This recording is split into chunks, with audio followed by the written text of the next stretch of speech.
The southern swang continues.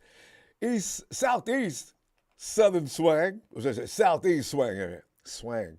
That's SWANG. Otherwise known correctly as SWING. You gotta put some ebonics in your life. Fam, this week though, the Niners versus Falcons game will test the depth of the roster again and at a higher level than it did last week because we had people out last week, but not to the degree we do this week. And honestly, I would put the Falcons over the Panthers, and it ain't even close. So we expect Coach Shanahan to keep any marginal players health-wise off of that Falcons artificial surface, which is the 49ers really firmly believe, and they're right, they've already proven it, that these surfaces are not conducive to healthy football. We'll be taking your phone calls and recording your predictions for the Niners versus Falcons 2022 as San Francisco will attempt the East Coast sweep. Can you do it? That's why I hate that term, any given Sunday, because it only applies to the team that should lose. So it applies to the Falcons. According to odds makers, the Niners are favored by nearly a touchdown in Atlanta. According to Typico Sports, and pretty much they all seem to agree, the Niners sitting as a 5.5 point favorite heading into the weekend, despite the handful of injury issues on both sides of the ball for the dudes in red and gold. But here, fam, don't entertain any thoughts of the Falcons being a pushover for the Niners. If you haven't watched that game with them and the Buccaneers, I don't know how to measure the Bucs from what I saw. That was one of those games I'm watching it. I can't figure. Are the Bucs just not ready to roll, or are the Falcons just that damn good?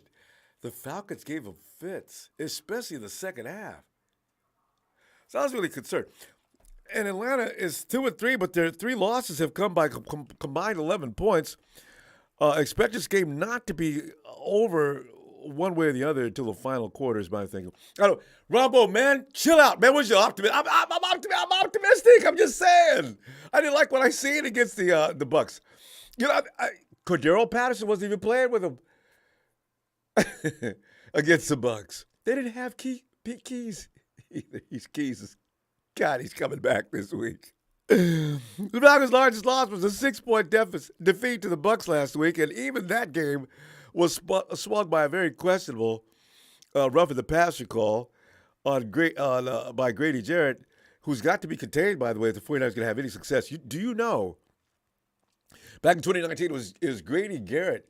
If you look back, Grady Garrett was in the 49ers backfield all damn day. We lost that game, too. He was contained a little more last year. But we don't have the same offensive line we had last year. Although, you know what? Whoa. I know it's time to stop picking on the offensive line. They're doing a decent job most of the time. So, but where Atlanta may be vulnerable is defensively, where they rank 27th in Football Outsiders' defensive DVOA metric. See, because here's the thing. If you're not going to, they're not really good tacklers, it seems. So if we got guys that get out in space, it could be a party. And, we got those kind of guys, right? However, offensively, the Falcons are 10th in the NFL in that same stat, despite ranking near the bottom of the league in pass attempts and passing yards. They can run, boy. Ooh, they be running. I was watching. I was like, damn, look at them run. Who's that dude? Damn, Patterson ain't even there. They're still running the ball. The run game is strive, fam, and that's where the concern sets in for the 49ers. The Niners defense has been very good this year, but injuries will eventually catch up with them. You can't just keep losing people and expect to have the same potency. You can, I know next man up and all that stuff, but still, with the injury toll on the D-line, not including potential run-stopping aces like Eric Armstead, Javon Kinlaw, and the underrated Nick Bosa. People don't understand. Nick Bosa is not just an edge rusher. That is a hurricane in the middle of any field that if anything's in its path, is going to get gobbled up. He doesn't get enough credit for that, but Nick makes a huge difference in the run game as well. If you started Emmanuel Mosley is out for the year with a torn ACL, and all 4 of the Niners starting defensive linemen, they didn't even work out on Wednesday. Now, Chicken, call me Chicken Little. I know I can't stand these. Some of these things that are roaming around in my head. This is what football's all about. You've got to accept it. Everybody has losses. That's part of the game. I don't want this part of the game. There's a chance the Niners face one of the NFL's most effective rushing attacks with what amounts to a backup D-line. Niners are favored by nearly a touchdown, but you should know all the sports books are looking to get equal money on both sides of the numbers, so don't take it too seriously. This game is not going to be easy for San Francisco. GK was talking about how great he is feeling and more like himself, as he put it in his presser. It may be a plus, as I mentioned, if they can slow all-pro D lineman Grady Jarrett so JG can operate. Debo and George could go buck wild. The Falcons don't do real well, as I say, stopping players in space, and that's where Debo and George excel. You just get the ball to them as soon as you possibly can. That'll help the offensive line a little bit. Maybe Grady Jarrett will be kept off balance by that. Jimmy has that ability. That's one of his better abilities, to get that ball into the hands of George and Debo. All they got to do is catch it, and after that, they know what to do. And, Jawan Jennings, last week he proved to me that bringing him down is a job, Jack. I mean, Jennings is just, he's just going, look at him. The man has lost his mind. Go, JJ. He almost scored a touchdown on that last drive when they stopped him about nearly 10 yards short. He's dragging defenders down. I mean, he's dragging Panthers for at least 3-4 yards. We got a third member of the Yak group. I mean, it's legit, because you don't get qualified to be a Yak master until you look a little bit like George and Debo. Oh yeah, Kendrick never could do that. Now Kendrick was clutch in some spots, but he wouldn't. Well, I saw he got tough a couple of times, but not often. JJ looks like this is gonna be all the time. Also, the distribution rate and suddenly passing on first down by the Niners, it could force the Falcons to not stack that box, which may allow Jeffrey Wilson Jr., he's gone crazy this year. As George says, he goes into that dark place, and he doesn't come out until he hears a fourth quarter buzzer. Jeffrey Wilson's had a big run every week. Do you know that? Did he have one against Chicago? So I'm expecting Wilson Jr. and TC to eat. I say the Niners are going to win this, maybe just barely clear the projected spread. I'm giving the Niners 24. I think they can muster up that many points because my anticipation is that the offense is going to get a little better each week as a lot of they needed time to get together from no preseason, came in second week of the season, so they needed a little time to get together and start getting the chemistry together. So I figure this week is due for a 24-point breakout by the 49ers minimum. And the Falcons are going to get 17. The Falcons are going to get 17 only because I think they got to adjust to the missing bodies in that defense. Without Nick, without Emmanuel Mosley. Now, you've done two things. Emmanuel Mosley was clogging up a lane and making that quarterback hesitate. Nick Bosa was providing no hesitation time for that quarterback. Now, that's an equation that's a formula that you have to be concerned with.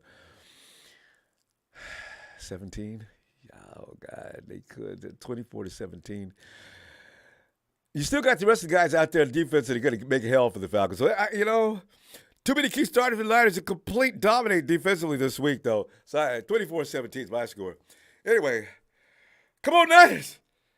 Oh, man. It's going to be one of them days where we're sitting on the edge of the stage this Sunday saying, oh, man, we can't afford no mistakes. Oh, God, now let me fumble the ball or something stupid. Don't do it this week, George. I'm telling you, man, I love you, man, but don't do that again. T-Flow and Ali, hola. Oh, yeah, Ronbo. Hey, what up, Ronbo? T-Flow, y'all ready for this Sunday? Oh, yeah, we ready. Well, I just hope the Niners are. That's the main thing. Ain't that the question? So what are you expecting here, man? Have you gone over some of the content that's involved in this game? Vegas is doing what they always do. Put the Niners up by 6. Okay, Vegas. What are you thinking? Well, when it comes to the offense, we're ranked in passing number 25. Falcons are ranked number 30. Right. So we got an edge there. Huh? Where the Falcons beat us is at running the ball. They're ranked number 4. Oh. And Niners are ranked number 8. Oh. In scoring, Falcons are ranked number 10. Mm-hmm. And 49ers are ranked number 17. So it doesn't look good, does it? If you look at those numbers, it doesn't look, especially with our. We don't know who our second. We don't know who our second corner is going to be. We don't know if. Hopefully, Pitts is still injured because that's a mismatch right there to anybody who's I think anybody on our can work with him, but the other side. Wait. All right. Tifo, you know who dealt with him last year? Ronbo, 6'5", 4'3". I know, but you know what? You know who dealt with him last year? Remember, Ambry did a decent job against him last year. Maybe Ambry should play it for no other reason but this game. Because, Ambry can run as fast as he can. Oh, yeah. Then we got to see how our defensive line is. We got to see if we can stop the run because, so far the Niners run defense, they're ranked number 16. No, number 1. I think the Niners run defense. So, yeah. And we're out 3 out of the 4 starters. Well, so, and some of those guys, but you know one thing, Tifo, some of the guys that are sitting down probably wouldn't be sitting down on a lot of teams. So I don't know. Oh yeah, but you know what? You know how a lot of people love playing through the competition. Yeah. So hopefully the Niners don't get complacent like that because the way the Falcons have been playing, they're supposed to only win 2 games, and they already won 2 games, and it's already week 6. So and they haven't lost by many not points only that, every week. Yep, and not only that, they're literally playing hard. They got nothing to lose, so everybody's just playing for the next contract because I think everybody's there almost on a 1 year deal. So Tifo, you know what though? The Falcons actually are still in that race in the NFC. No, they are exactly. Yeah, so they got to bust ass.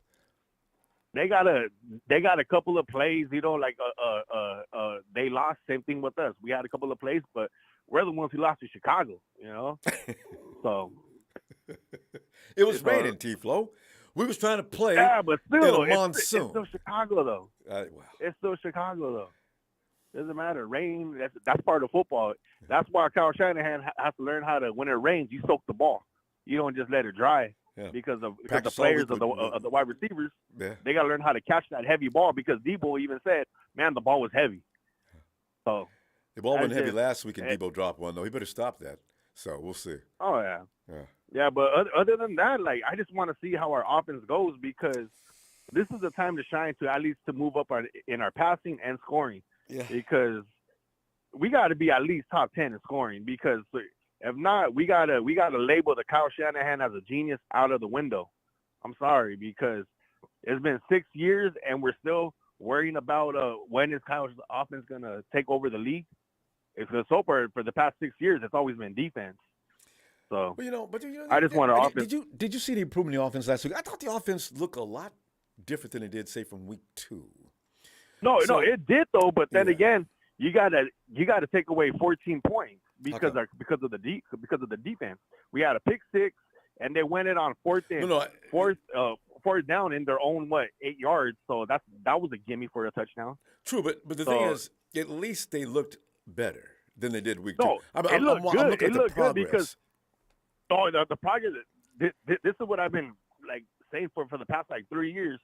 Why not spread the ball around? Why are you always going to the same play? Because we got other playmakers. They did that last week, and they finally did. But the thing is, but is Kyle Shanahan going to be all right? Let me go back to my old ways now. No, because I really do think that him and Jimmy had a talk. That shot down the field, that one outside the numbers that people said he can't do, and that throw downfield. Those are things I think Kyle.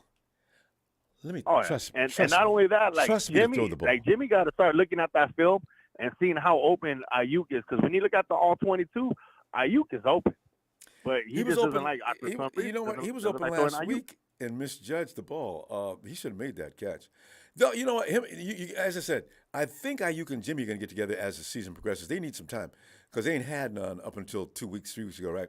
So I think that'll improve. But in the meantime, it's probably still going to be George, GK. And now Jawan Jennings' show, I guess. Yep. But what's And you still Juice. got to get him in there, though. What And about Juice? Don't forget Juice. Yeah, that's what I'm saying. The ball's getting thrown out now. TC got – how many guys caught the ball last week? So maybe that's going to change now. Quite It a few. needs to. Yeah, quite a few. And then we got what you call in the backfield doing the screens now. We got Coleman in the screens. Oh yeah, so yeah. There it is. Hopefully Kyle knows you have to rotate the running backs because Jeffrey Wilson looked fresh, like like he wasn't all tired and coming down to the fourth ring. I think you're going to see more TC this week, but I still want to see Jordan Mason. Kyle, I just want to see him for a couple of runs. I just want to see. Kyle doesn't want to see. We'll find out. Anyway. Yeah. So, but hey, one was that? Like I hate to say it, Dante Pettis has more touchdowns than George Kittle. Give me your score, fam. We got to go. What y'all got? All right. Allie, I have 24-17 Niners, of course. All right. Put Allie down. I'm conflicted of a tough game because the way they've been playing. No, 24. I'm gonna say Niners are gonna get the win. I'm gonna say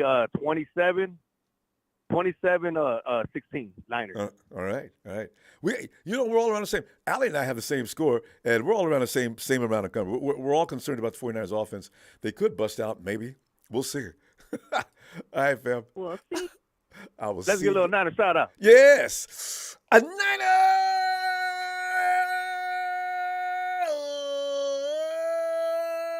T-Flow and Allie. I'll see y'all Sunday. All right.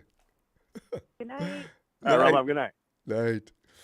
And Bobo says 24, Falcons 17. We all like that score, huh? Because I think we're all thinking 3 touchdowns and a field goal to 2 touchdowns and a field goal, huh? Good game, Atlanta, Tony. Yeah, this is not what it appears to be. It's a little worrisome, actually. Yo, KK boy.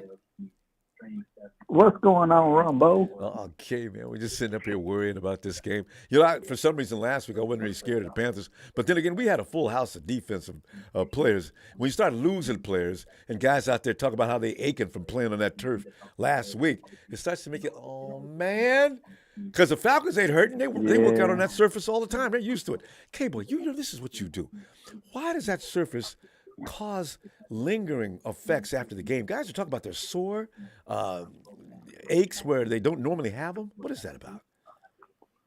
Yeah, it's different because the best analogy I can give you is, say like if you're playing basketball, right, and you play basketball on the hardwood floor, and then you go outside and play on the concrete. If you're playing outdoors, it's the same thing. It's like it doesn't.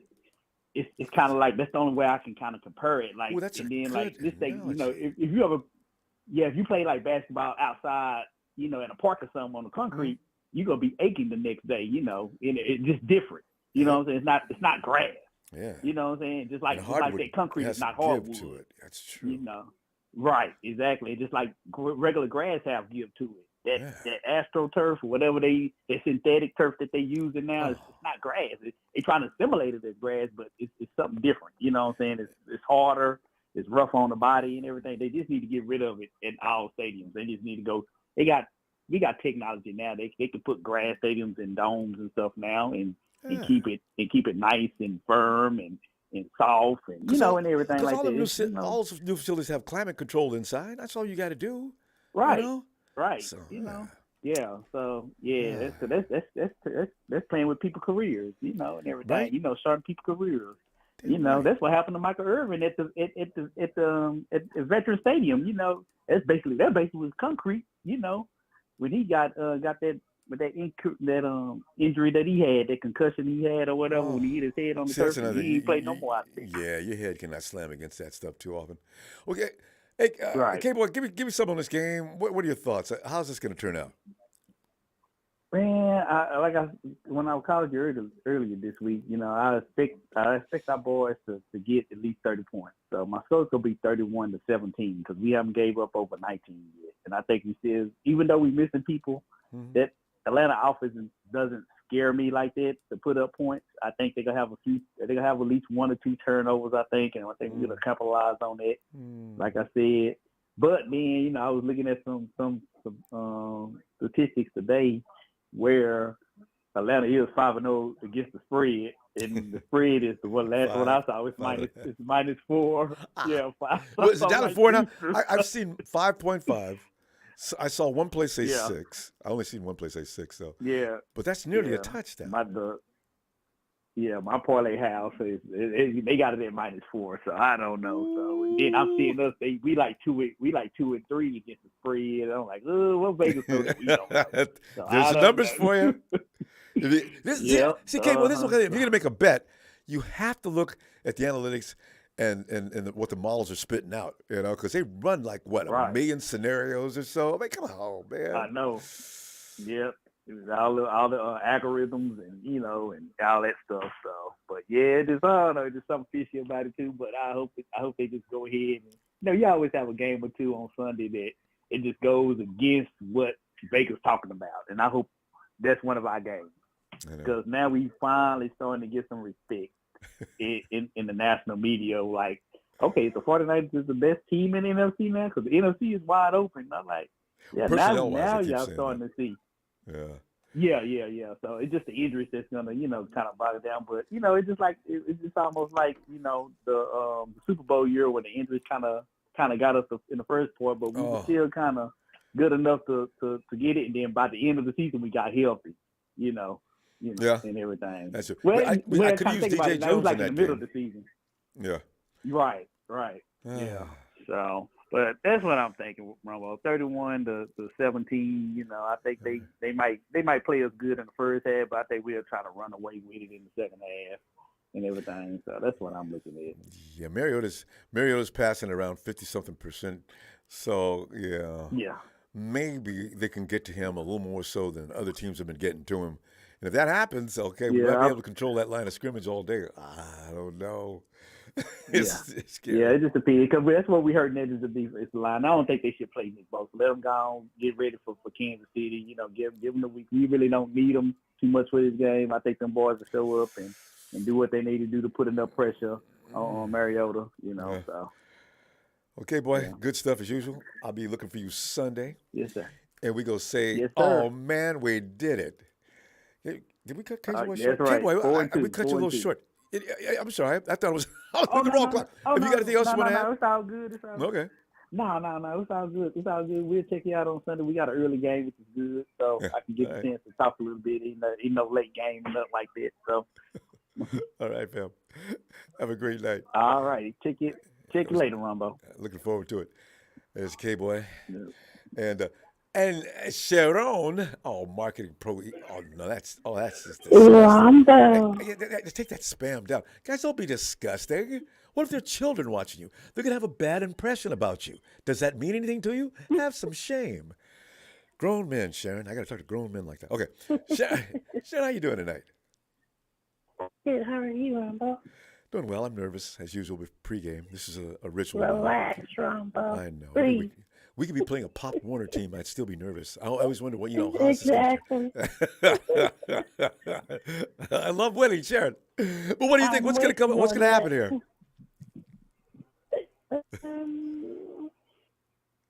I think, like Kate Boy said, the Falcons, I don't think they'll be able to stop our run game. I know we have people out, but I still say we're going to get the job done because we still got some good players that can dominate and do their thing and what they got to do. So, I have faith and trust in the process. I think we got this. Yeah. But I don't think the Falcons are going to be that quick like how we are with our run game. The game might start off a little slow, but I think it'll pick up later on eventually. But I see us running with the ball more than the Falcons because I think they have a lot of issues on their side as much as we have a lot on our side. But there's that. That's true. Yeah.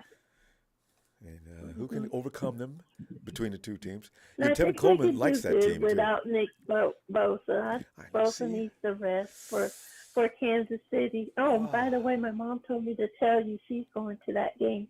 All right, Mom. See, that's all we need. For her birthday. All we need is for your mom to be there, and we got that. We got that game. Okay. Right.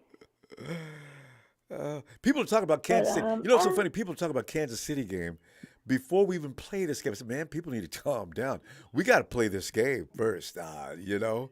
And Exactly. because it matters if you win or lose this Sunday. We So, got to get through this game yeah. before we go on to the next game. Let's Man, just this ain't no finish gimme. this game Sunday and then go on to the next. And then don't we get a bye coming up pretty quick? So when we get a bye week, some guys should be coming back. There is no trash team this year, Sharon. You know that?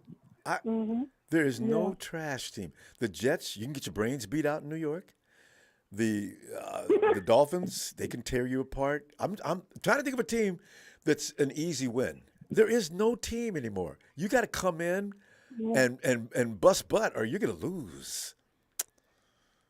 Yeah, but I think we should have all our guys back and ready somebody- to roll and keep rolling with the win. So Could I be. think we'll come out 4-2 this Sunday. So Somebody mentioned the Broncos. because everybody's betting on the Niners to win. So I know.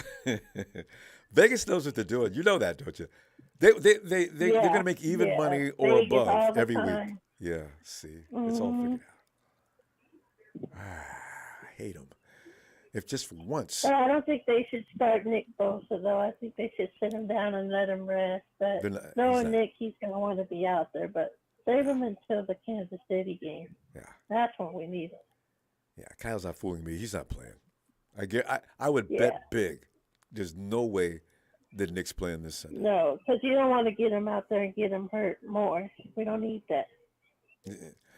That's the thing. It's not about disrespecting the Falcons. It's about keeping Nick healthy as long as possible. Don't let him get in a situation where he takes himself out for weeks. Yeah. We don't want him to end his career like we lost Trey, so we don't need the same thing to him. Wait a minute, Sharon. I just realized I forgot about the Lions. Every team is a tough challenge, but then there is the Lions. The Lions They got shut out last week. They were raising hell for 2 weeks, and then all of a sudden they get shut all the way out. Oh, come on, then Lions. We got the Rams again. Well, the Rams, yeah. Yeah, the Rams aren't doing too good. Well, and what about the Panthers coach? Did you hear about them firing him yesterday? I think that was. Yesterday, I think they fired him Monday morning, didn't they? Yeah, Monday or something like that. Yeah. How embarrassing. It was sad. If I were him, I would have said, guys, can I just look like I quit? I mean, please, don't fire me. It looks bad. How am I going to get a job? I just walked out on my own. Something.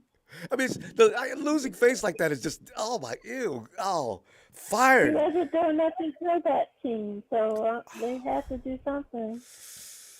Dang. It's a lot of drama going on around there. And see, the Washington coach lost his mind during that press conference. Yeah. God, he was mad. Yep.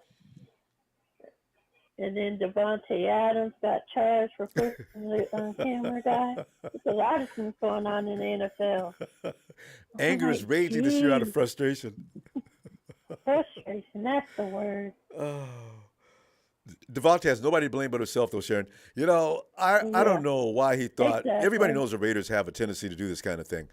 He should have stayed with his uncle and also his brother over in Green Bay. That was a dumb deal. So, Yeah. Anyway, Sharon, what is your score going to be? I'm going to say 28-16 Niners.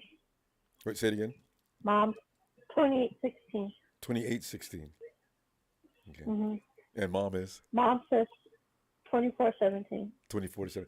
But see, we all brilliant minds think alike. There's three of us now. There's Allie, your mom, and me with the same score. Yeah. Woo! He says. You know. If we had Ronbo. George Pickens, we would have had 28, maybe 35. Wait a minute, Jack. Wait a minute. We want you to explain that. Hold on. But yeah. So anyway, I mean, Sharon, what else you want to add? That's about it. I think We're we out of got time this. anyway. Okay. Yeah. All right. Good All luck to right, us all, Ronbo. and I'll see you Sunday. Exactly. All All right. right. I'll see you Sunday after the game. Night, Bye. night, Sharon. Good Night, night. Mom. And Tony Nagatani says close closet game than more are expecting, especially if Bosa does not play. 49ers win on a Robbie Gould field goal 23-19. Falcons beat the spread. And Tony, that's an intelligent observation because the Falcons aren't they 5-0 against the spread? Oh my God! I don't like to hear about things like that. That's a consistency that means they are set to start winning. Not this week though. Come on, Falcons, get good next week, please. Give it one more week. Fly guy, Rumbo. fly Ronbo.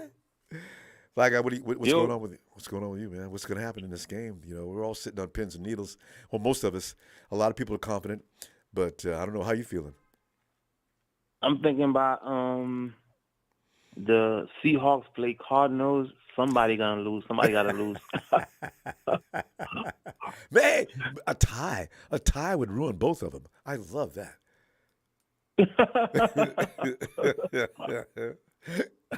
So at this point, we got a good chance to keep running away with the lead because Seahawks, one of them gonna lose, and if the Rams lose, now we got two teams that lost.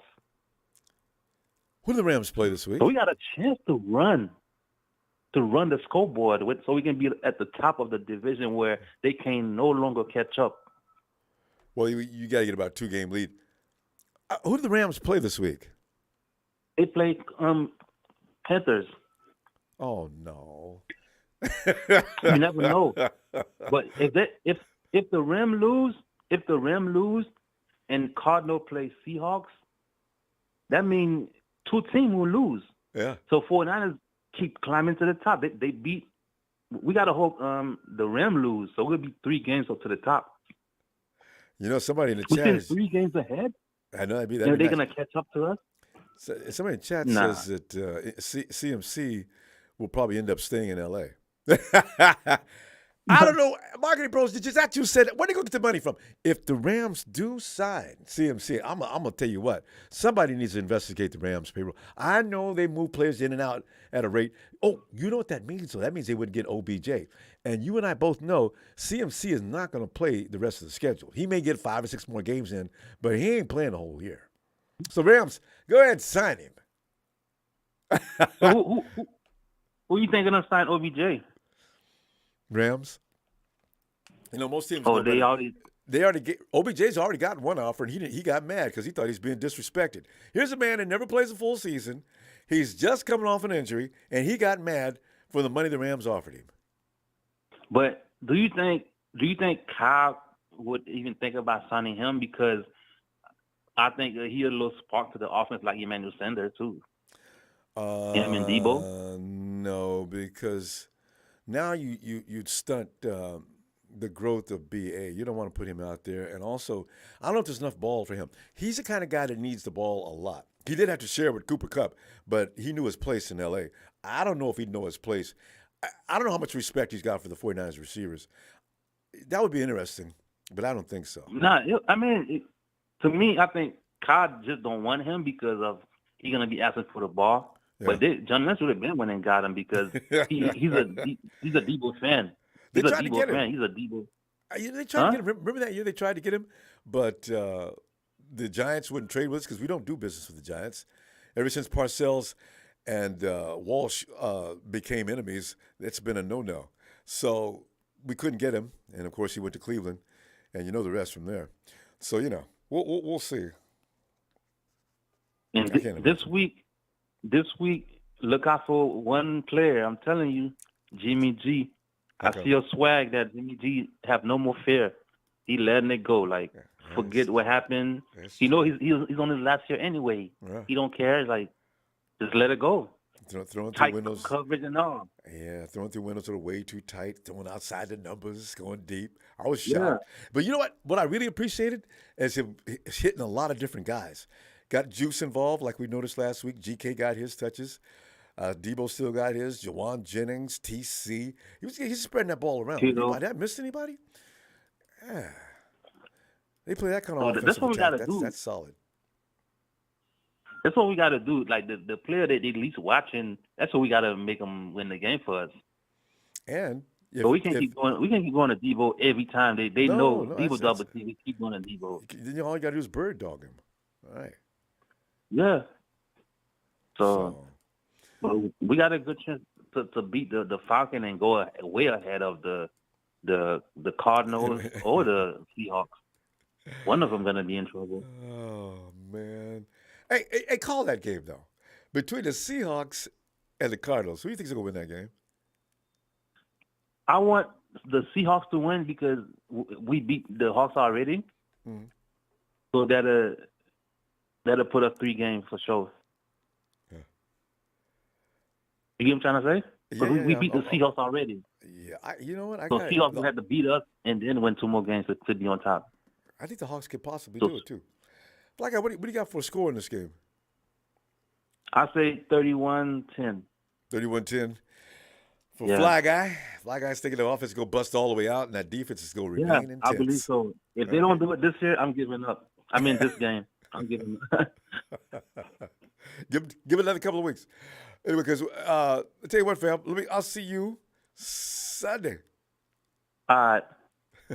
Night, Fly Guy. Hey, Robert. Hey, Ronbo, it's been a while. Oh, it's Robert. Hey, it has been a while. Yeah. Long while. It's been a while. Yeah. How you doing? I've been in the chat. I've been all right. I've been in the chat. I've been listening. I just hadn't had a chance to actually call in. Well, the chat's insane, ain't it? The chat just gets boy. People, other fans come in and just start riots. I better call in. Before I leave and head to Atlanta. Are you on the way to the game? All right. And the 901 is the 901 is Memphis is too close to Atlanta and not go to the game. I wonder if Trez is going to be there too. You know what? They say that's going to be pretty much more 49er fans in that stadium than Falcon fans. The 49er fans, we got people stationed in every port. You know, we got several chapters here, and all the people in the chapters I know here in Memphis are making their way to the game. So half of them already gone. You said several too. Yeah, it's a lot. Damn. Yeah, it's several. Memphis is a big 49er city.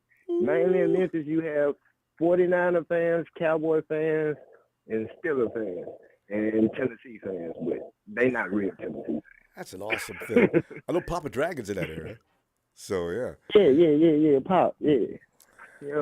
So I just wanted to, call in, get my little score prediction. I think we take it like 27-13. I see them getting pay dirt once in the second half. And they kick a field goal in the first half and probably kick another one. See them get no more than. Because I tell you what, boy, we good for at least. Because they're going to run on us, Robert. They're going to try to run because their passing attack. They're not going to rely on that. So Mariota's going to be out there running. They're going to test us. They're going to see if we're able to stop the run. Yeah. We got some people missing that help us.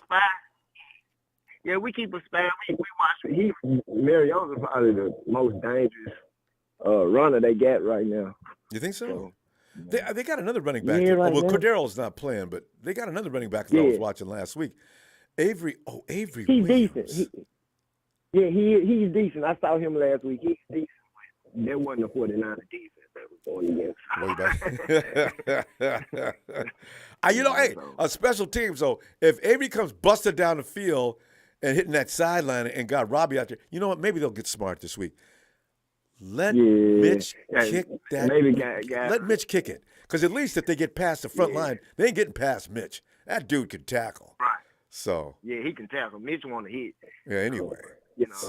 I think, we, us as fans, we kind of cross-eyed. We got one eye on the Falcons, the other eye on, Kansas City. I know, that's bad. But I don't think the Niners are doing that. I think they better not. I don't think the guys are doing that. I think they see because actually we're looking at a revenge game, and I'm kind of tired of hearing it. There's no such thing as a redemption game against Kansas City unless we see them in the Super Bowl. Like, you can't count us beating them in a regular season, a non-conference or division game. And say, hey, we got revenge because you beat us. No, they still got the Super Bowl ring. And took some away from us. But I got to tell you, though, it's something refreshing, Robert, about watching. You see how the 49ers beat that Rams' butt? I mean, just beat them up. Oh, yeah. That did feel good. That's what I was going to say. Out of our next 3 games, the most important games would be this Atlanta game and then the Rams game and then Kansas City. Because, if we sweep the Rams, we've all but, cleared us a playoff spot.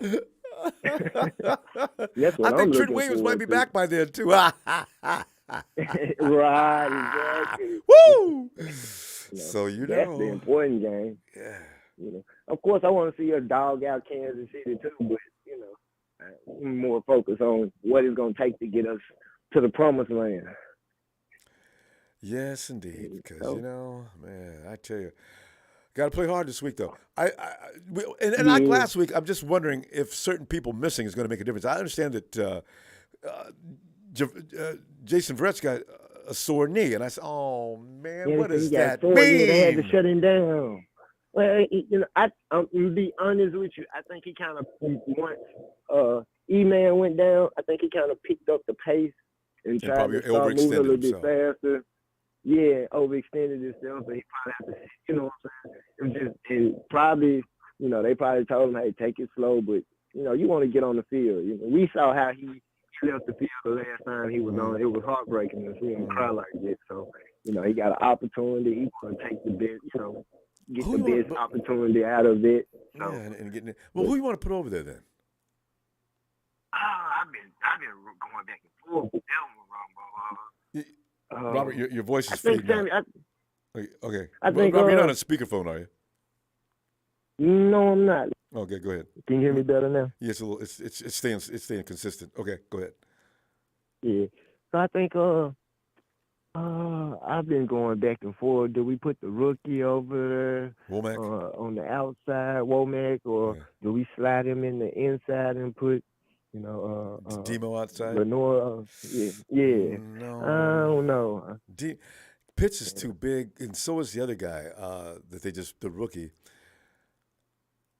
If I'm going to go between those two, I'm going Womack. If I got to pick between those two on the outside. Yeah.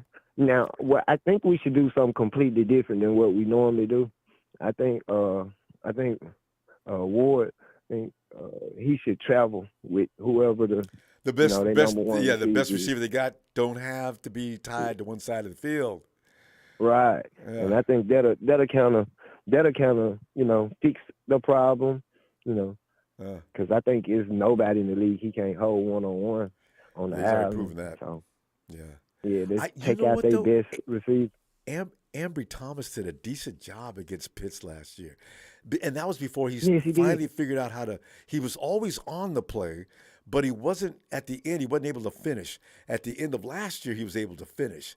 I like Ambry. He's got that 4.3 speed. So what happened with him in the offseason? So what happened to him in the offseason? Though I kind of heard he had a setback this offseason. He looked awful. I don't know what he was thinking or what he was doing, but he was not the same Ambry Thomas that left last year. Nobody's explaining that. He's in the doghouse and got beaten out by Womack. Demo beat him out. Oh my, Robert, they put him on the depth chart so far down, you need a scope to find him. I said, Ambry, you're better than that. But I heard it was like the way it was worded, it was like something happened to put him behind the ball and working out? Like, did he get in some type of trouble? Was it work? You think mentally he might be having issues? Maybe. Yeah, because they said it was something happened in the offseason, and it's kind of showing now. So I don't know what they would. That could be. We'll look into that a little deeper. I'll tell you what, we're going to have to go. But I'll see you Sunday, and maybe you might be right, I hope. Anything but wrong. Oh, yeah. All right, gang. Hey, we get us another one Sunday, man. You relax. You take a chill. I know, right? I got to find a way. Thanks, fam. All right.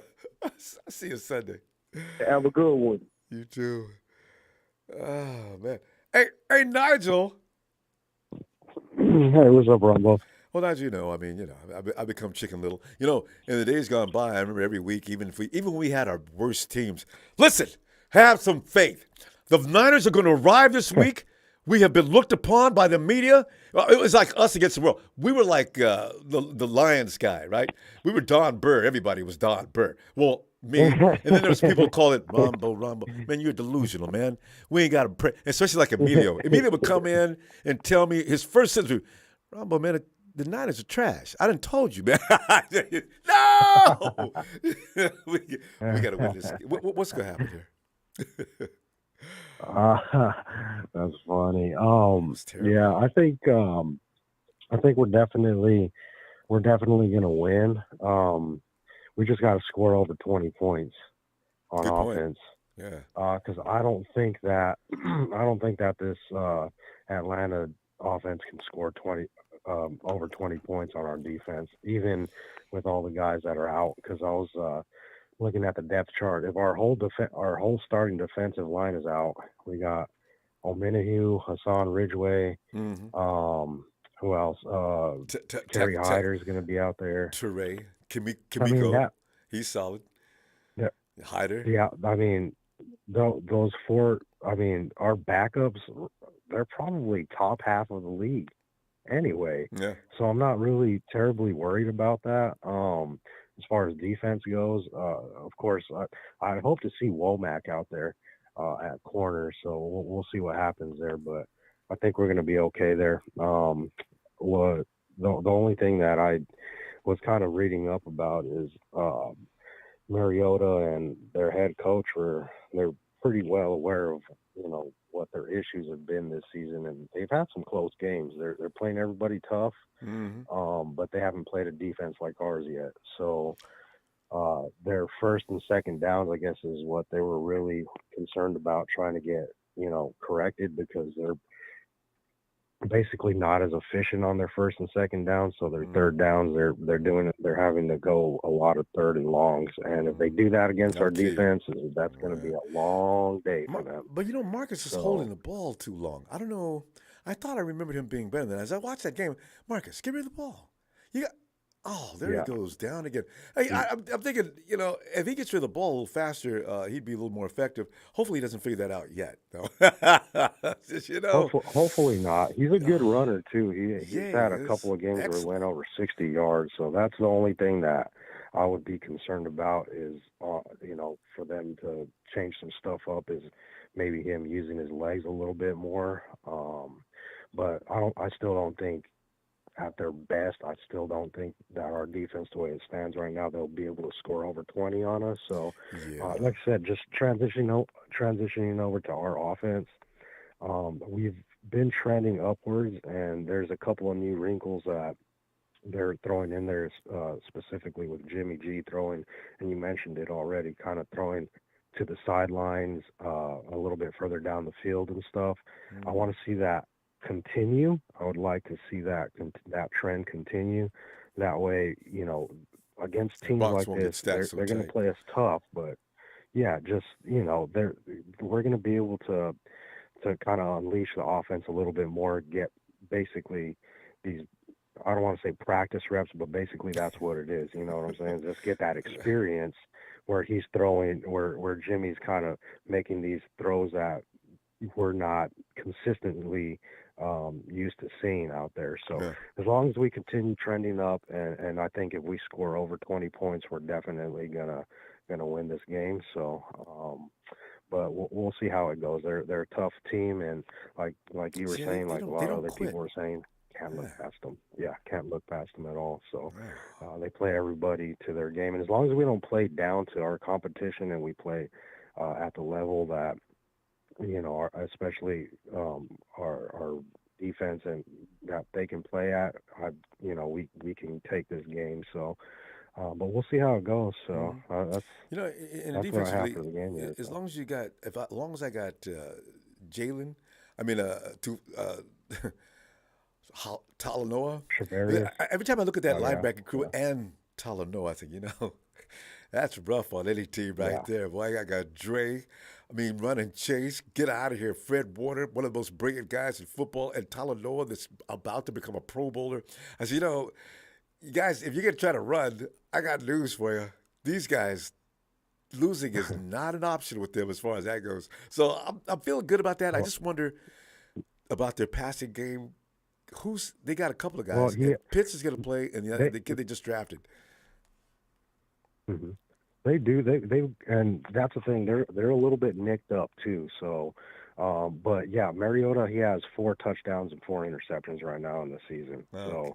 So, if he's gonna want to throw on us, they better scheme up something good, because as far as how the season's been going for him so far, I would not be extremely confident putting the ball in his hands and wanting to go down the field too much, unless they're going to be kind of, going for short passes, screens, that type of thing, where he can kind of get off on us on easier passes. But I wouldn't expect him to try to unleash on us. But we'll see. We're going to need to get your score, though. What score you got? Yep. I'm going to go with 28-18. And we're going to take this win heading back home to Kansas City. But, I definitely got us winning here. So. All right. We're going to see you Sunday. All right. And hopefully you're absolutely right. I like that 28 to begin with. All right, fam. Yeah. Have a great night. Have a good night. Thanks for Appreciate taking my you call, getting in here. All right. Bye-bye. Yes, sir. Yep, bye. And, hey, Edmund.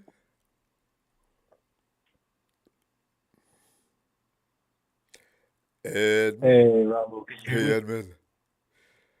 Well, Edmund, we're playing the Falcons. These are the games that I actually get more nervous for this kind of game than I do, and not saying the Falcons are not equal to the task. I mean, when you look at Kansas City, you look at L.A., you look at those games as being, oh, man, here we go, damn it, let's go. Even the Hawks, I was worried about them to beat the season. I didn't worry about the Bears. We lost. Didn't worry about the Panthers. Okay, finally, we won. I don't know what to think about this game. What are you thinking? Well, first, I mean, I wanted to say that in terms of the field, there's, I've played in some flag football leagues, and usually we play in like a high school field, and those have the new AstroTurf and all that stuff. And right. The problem with the field is not the turf itself. The problem with the field is what's underneath it, and that is basically concrete and or brick. And that's why, because I remember I would be sore from flag football. You know what I'm saying? Like this is when I was younger, before I hit 30. I'm almost 40 now. But before I hit 30, I would come home, and obviously when you're younger, you can feel better. But sooner. My knees would be so sore. Ooh. Because pounding. It is like, it's like concrete. That's why when I hit 28 years old, my favorite sport's football, but I played basketball more than anything. Mm-hmm. But when I hit 28, I stopped playing outside, because most courts outside are concrete, and your knees will be done. They're done. You play on that on a regular basis, you're finished. That's why those indoor leagues where they play, I say it's that fake stuff they put underneath that. Was it tires all ground up or something? Well, and I'm glad you brought that up. The reason they do that is because turf, is much easier to maintain. Grass can be, if it rains, you're shot, right? Yeah. We saw that in Washington a couple years ago, right? Mm-hmm. Turf, it can't be like, if I put dogs on the field, they can't pull turf up. They could pull grass up all day long, and they do. You know what I'm saying? So that's why they do it. I mean, I get it. It's just they do it from a money perspective. We're looking at it from the player's body perspective. The player's bodies is what keeps this league running, right? And if you're playing on that crap. But the thing is, a lot of these stadiums have multiple venues, concerts, any number of events, and it's not strictly for football. This is the biggest thing that worries me. If NFL owners, guys, specifically, you are a billionaire. There is no reason for you to have to make extra revenue on Taylor Swift doing a concert this week and a football game coming up this Sunday, guys. So, come on. How much money did you make on that? And then add the expense that it costs for your players getting hurt. I mean, I know it's low maintenance of the field and everything. There's all kind of pluses. Right. But, Edmund, man, how about the game? Can we still please love the game and worship it like it should be? Right. Well, I mean, that's one of the problems is when you have billionaire owners, they didn't become a billionaire doing one thing. And so they take that into the NFL, right? They're not going to just say, we're just going to hold NFL games here. And then in the off season, we're going to just leave the state. No, they're trying to make as much money as you. And I get it. I'm not knocking for it. I totally understand it. I really do. I just know that I just don't appreciate these players, especially our players, are the ones paying the price. I mean, you ruin a career, Edmund.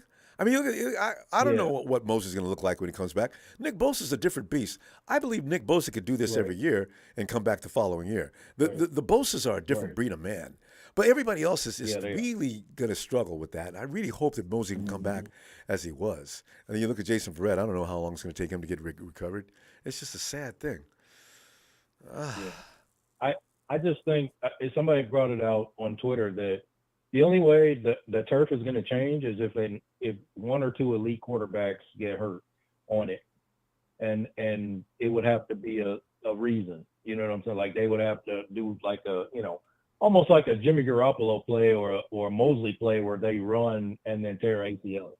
Yeah. And you know that the turf would be that's the only way the owners will even consider it. Otherwise, you just don't give a damn. We're just gonna have to deal with it. Oh man!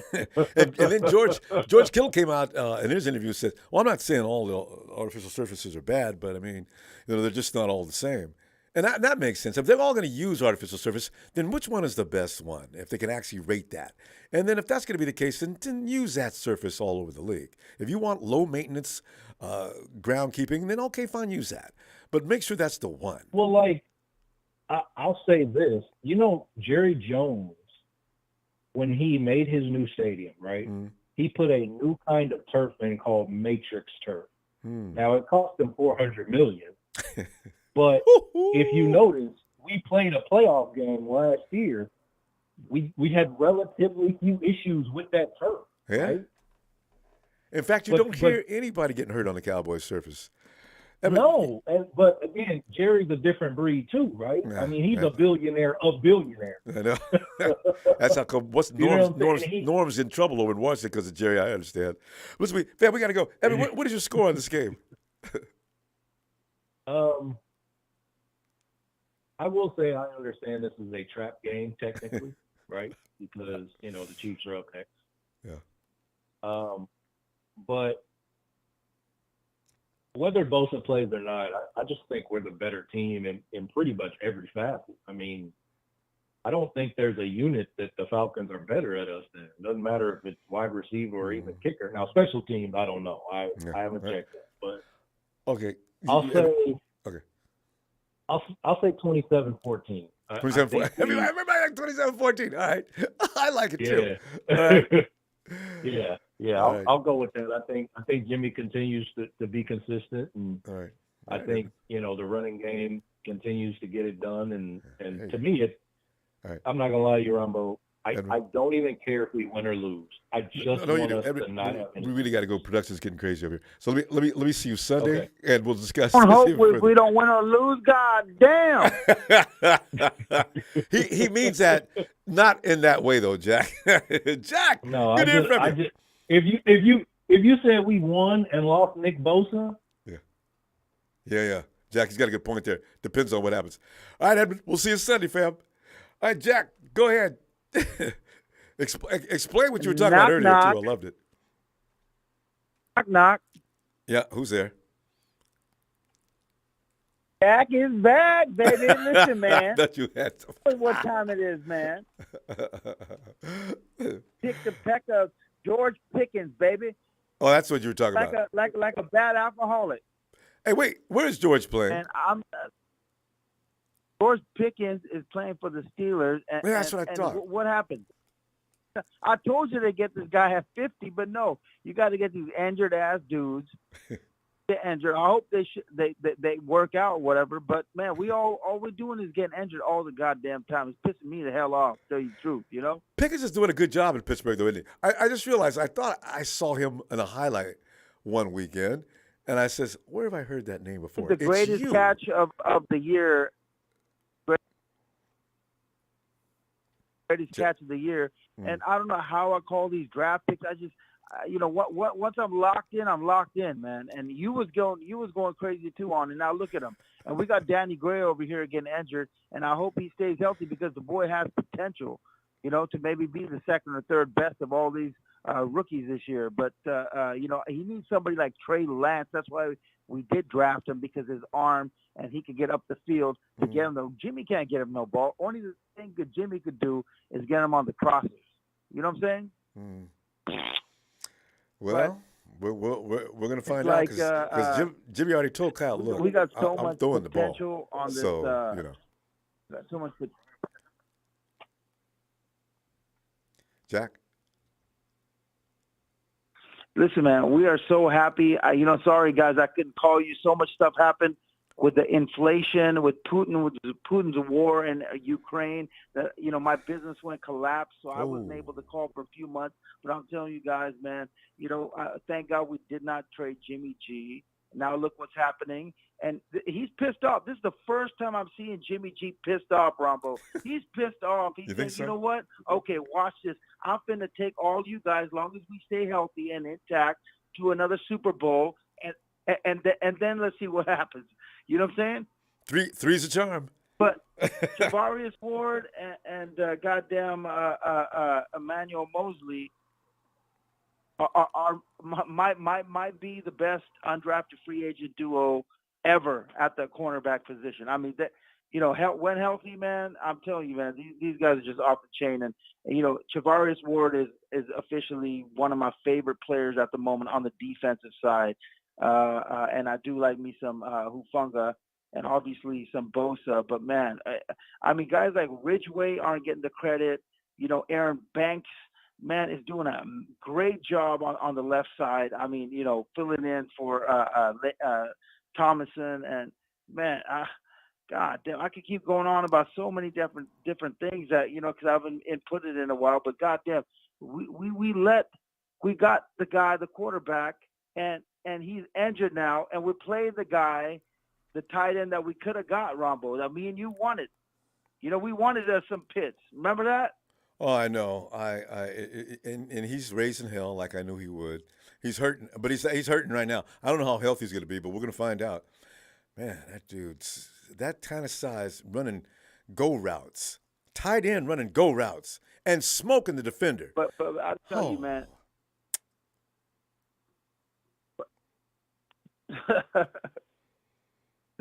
Oh my God, man! It's so good to hear your voice at 5 o'clock in the morning because I can't sleep because I'm losing thousands and thousands of pounds because this little man syndrome of Putin's ass wants to invade Ukraine and shit, and you know what I'm saying? Oh my God! Listen, man, but thank you so much for being so therapeutic to my soul and hearing all you guys talk about this and that.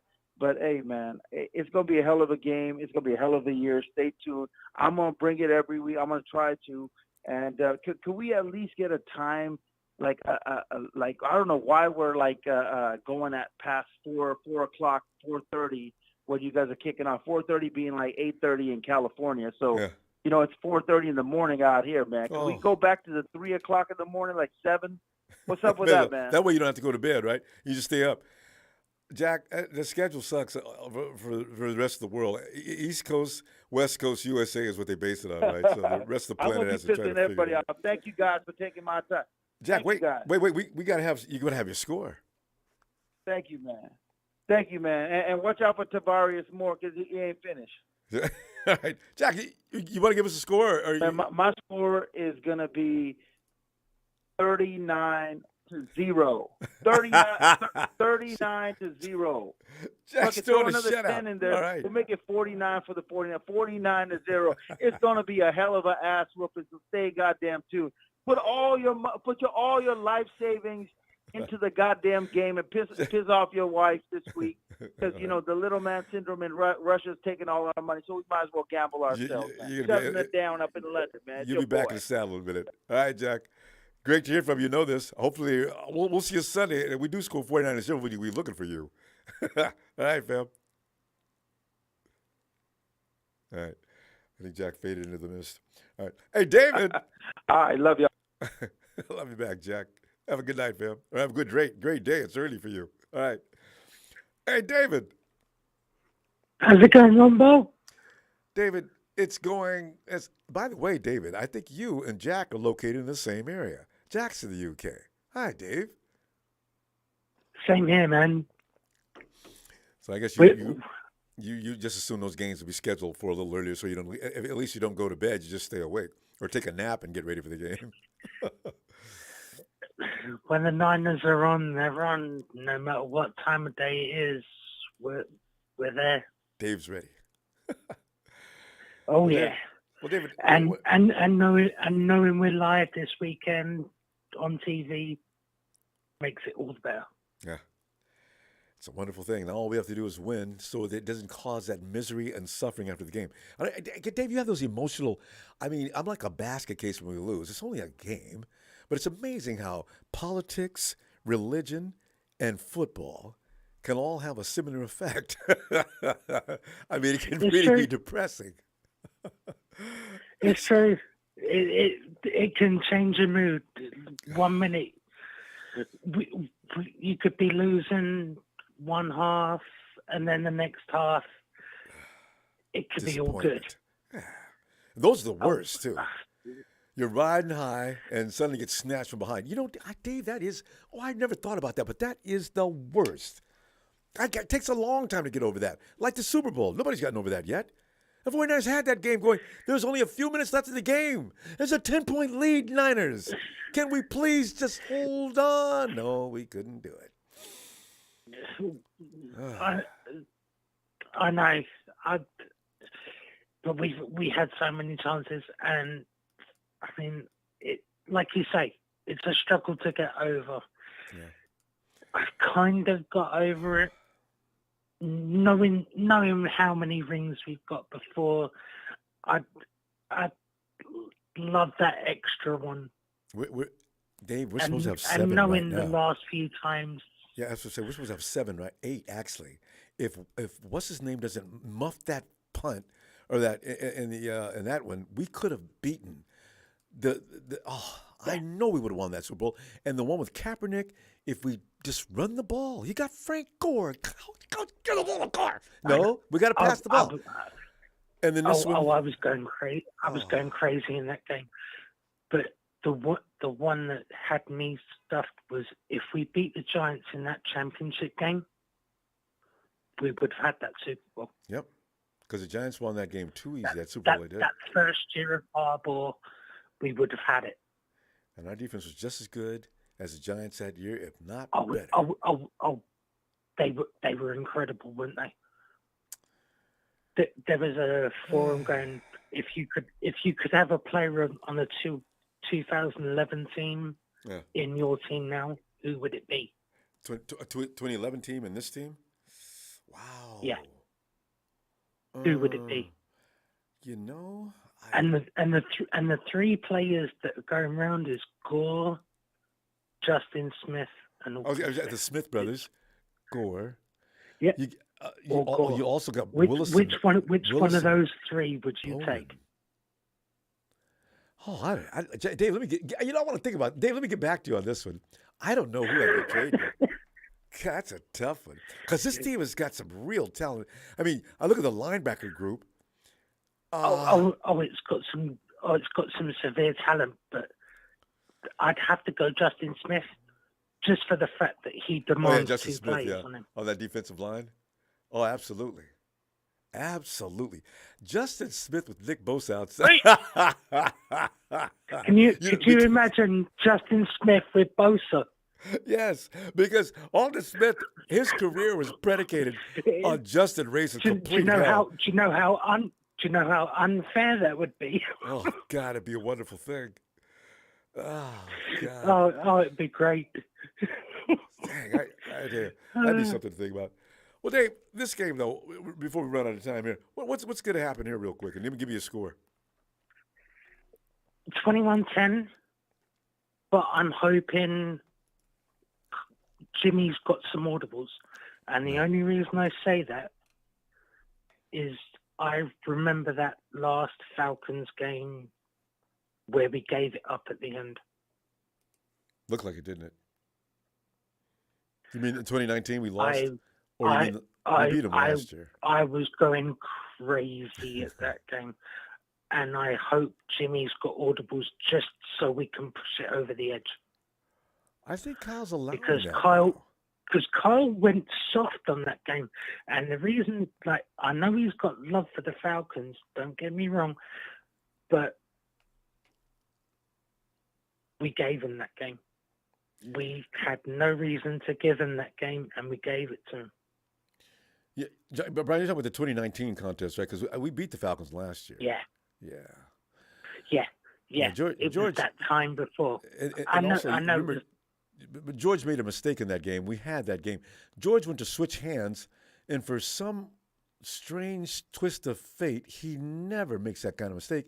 He went to switch hands, and the ball got away from him and went out of bounds. And we lost the game. God, there's a third down, and we need to score. We're getting a first down situation. Clock runs out there. We win by the hair of our chinny chin chin. Anyway. Oh, yeah.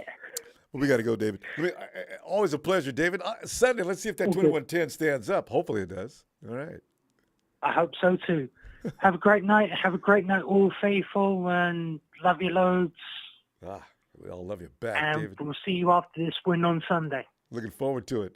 Have a great day, David. Take care, bro. You too. Good. Have a great night. See ya. Thanks. Bye. And hey, Liam.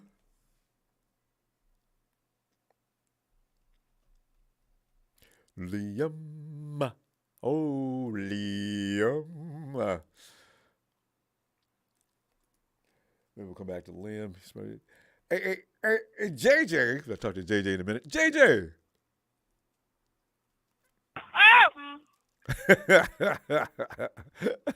Every time he does that, I feel like he just dodged the dog right out in the street. Ronbo, man. I need to put a cartoon. This is why you were the king, my friend. Why You pointed out all the way back to 2019, and you knew exactly why we lost that game in Atlanta. That's exactly why we lost it. Yeah. No one else remembers that. I did. He crushed me. I said, George, not you. But if you're right about that, how come you're so wrong about Jimmy? You know, I'm sorry. I'm still pissed about this. I'm always will be. Yes. It's gonna be an interesting season. It's shaping up. I can't wait to see what the offense looks like this weekend, though, because they're progressing. Although people thought that they're as good as they're gonna get after week 2 or 3, but when did we play the misery in Colorado? That was week 3? No, Yeah. that was week 2, I think. No, that was week 3. Week 3, yeah. A lot of people thought that was as good as it gets with the 49ers. I said, come on, man. How's that going to be the best? Come on, are you serious? And they were serious. Man, this is what we get when we get Jimmy G. That's all he's capable of doing, and the offense immediately is stagnated. I said, oh, my God. Okay, fine. Let's see what happens next. A person is smart, but people altogether are stupid. I mean, it's just the way it is, okay? I just saw some stupid something on Facebook just now. Somebody was complaining, if Jimmy wins it all this year, we're screwed because we're probably going to save him for an 8-year deal. If it means that we will lose 8 years in a row but get a Lombardi trophy out of it, are you going to take that? I've heard these kind of sentiments. Anybody would. I don't get into those conversations with those kind of guys because I know the hate is deep. There's nothing you're going to say that's going to make him feel better. He'd rather lose this year than keep Jimmy around. So, you can't talk to that kind of guy. That's stupid. Use your common sense. I need that 6th ring badly, and if we could get it this year, I'll take it. I just gotta have it. I've been saying it forever, Ron, but I was 10 the last time we won. 10 years old. Isn't that terrible? That's all. And now we're struggling. people don't even say quest for 6 anymore because it's becoming an embarrassment. Don't say nothing, Rams. Rams love to jump on that one. Y'all still questing for 6? Look, you know what? We got one. And when's the last time y'all go out of the ring? Man, I mean, they were still wearing Converse tennis shoes. Dude, people are still wearing Converse tennis shoes. I got that one 2 weeks ago. So they want to talk about our dusty rings. Yeah. It's been so long. Why is it taking so long for y'all to catch up? To get 2. And one of them was only one in L.A. That team with St. Louis, they had the same name, but that ain't the same team. Don't care what they say. I keep saying it. I'm gonna blame Kwaski Tartan all the way till the cows come home. You catches it, you guys are not champions. Oh, if Hufanga makes that catch, there's no telling where he goes with that ball. That dude may not be considered fast, but when he gets the ball in his hands, that's another person. Did you see how Hufanga flying? Do you know he hit over 21? Was it 20 or 21 miles an hour? Hufanga was flying. Nice. Huge fungus? Yeah, that's the name I was trying to remember. Huge fungus. Yeah. I love it. That's why that defense is so glistening this year. He's one of the biggest reasons why. Kwaski was great, but Hufanga brings a different kind of greatness, doesn't he? Yep. Oh, yeah. To answer the last dude's question, I would have gone with Justin Smith, too. We need a new DT because obviously Kinlaw is not measuring up. I mean, even Grant Cohn's gotten another point over you, Kinlaw. He's got it over you again. You know, it was a risk anyway. I mean, letting Defoe go to Indy, and Defoe would love to come home too, wouldn't he? God. He hasn't had a single injury since, has he? He doesn't get injured. I know. Armstead is out. I like Armstead. But if I had to choose between the two, I think this was not the right thing. If you have to choose between the two, there's no point in going back on that. But man, God, Jesus, it's so sad. Yeah, I know. Anyways, Ron, I don't have too much to talk about. I just wanted to shoot the shit with you. JJ, we need. I gotta get a score from you because it's always a blessing. Did you get one right so far? Hell no, I'm way off all the time. I'm always right about the loss and W's, but that's Casey that gives you these outrageous scores, isn't it? JJ, go ahead. Let me hear this. You give us W or L, that's fine. Nah, I think this is a W easy. I think it's gonna be a tough one. It'll probably be 10-48 Niners. 48. I got to do the math on it. How do you arrive at that score? I like that. I'm just talking shit, bro. I don't see us losing. That's all. In fact, if we beat, I'm focused on KC. If we beat KC, then all right, we got something for sure here. Yeah. Hopefully they don't look ahead of that game and lose this one though. KC's coming up. Go ahead and get some work in with the Falcons and try not to lose to them, and then you can feel better about going to a game. You got some momentum. You're feeling good. And play Kansas City hard. They're going to play them hard anyway. JJ, you know what? Anytime, as long as the Raiders damn near beat them. That's it. Is when I was playing ball, if you lost to a team early in the season and had to play them later on in some kind of round-robin tournament, oh, man, nobody slept the night before. All you could think about was, let's go. You know? So the 49ers are going to be pumped. Whereas KC, they beat us. They don't have anything to do. Y'all still ain't got no ring. Y'all might have won today, but who got the ring? All right, let me get this baseball. I just happen to be laying here. Let me hit you in the face. JJ, I'll see you Sunday, fam. Be careful out there, too. All right, I was rooting for the Raiders, Rombo. I was, too, actually. I like watching the Blues. Really? But I would have beat Kansas City. I'd have been delighted. Yeah, all right, buddy. You have a good night, man. You too, fam. You know, Mike McDaniels has got one more time to come up with that kind of decision at the end of a game, and he could be going back to his daddy in New England. Hey, E. Ronbo, what's good with you? E, man, wait, you know what? I just realized something. Didn't we miss one up here with Rod? I thought I saw. E, hold on a second. Rodney, big Rod. This is Niners 31-14. Jimmy G 250 yards and 2 TDs and no INTs. It kind of rhymes too, Rod. Thanks for the contribution, fam. E, come on in, man. You know what we're talking about. We're sitting here. I'm like, a lot of people ain't worried. I'm concerned about the Falcons. due to the fact that after watching them play the Bucks, I got a little worried. But what are you thinking?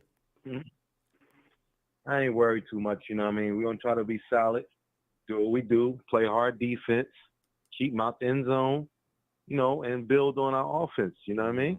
Yeah. Keep it nice and steady. Just keep it rocking. That's what you want. Ideally, that's the right thing right there. Man. I think they've been out there in the South for a long enough time now. They're probably ready to roll now. Get that Southern cooking going and hospitality and all that. They've been hanging around in a hotel room like a dormitory situation. They're loving it. So they might be ready to rock and roll this weekend. Of course. You know what I mean? That's what they get paid to do. Yeah, they better, yeah. A lot.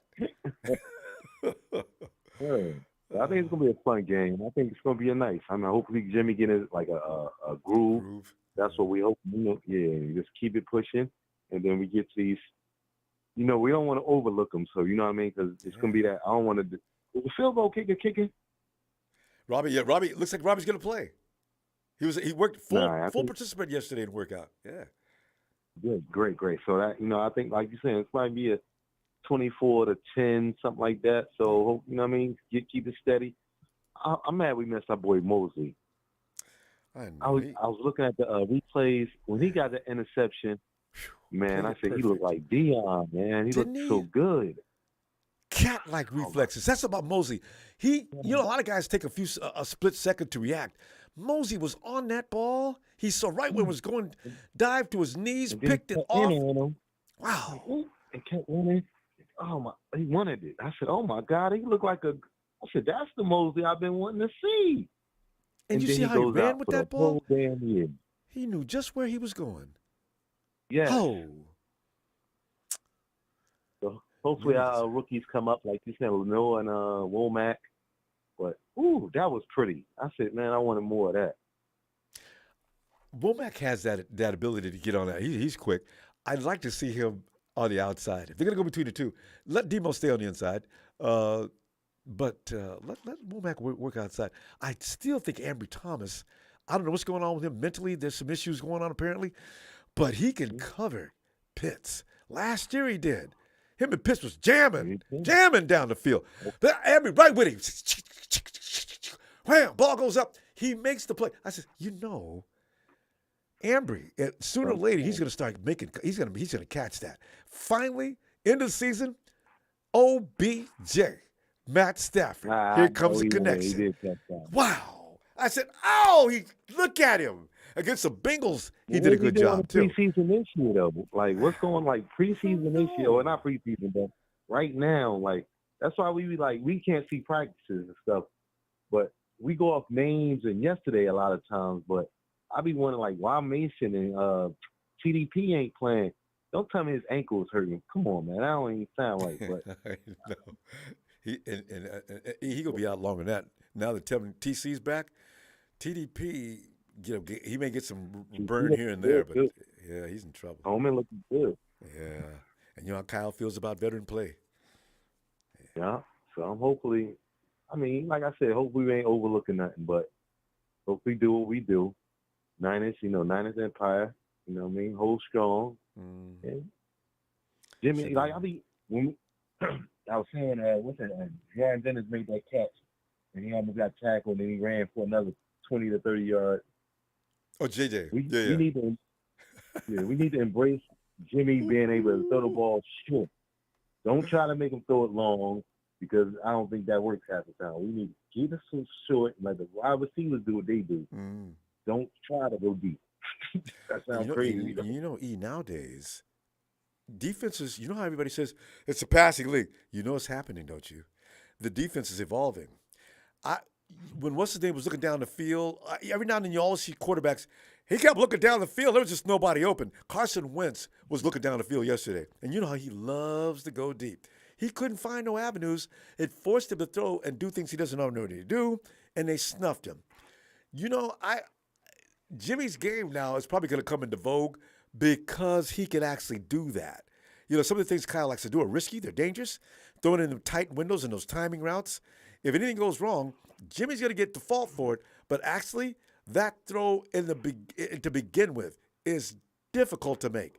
But he does that, and they show sometimes a replay, and you see where Jimmy threw that ball in a way. And my favorite was that George Kittle catch the other day.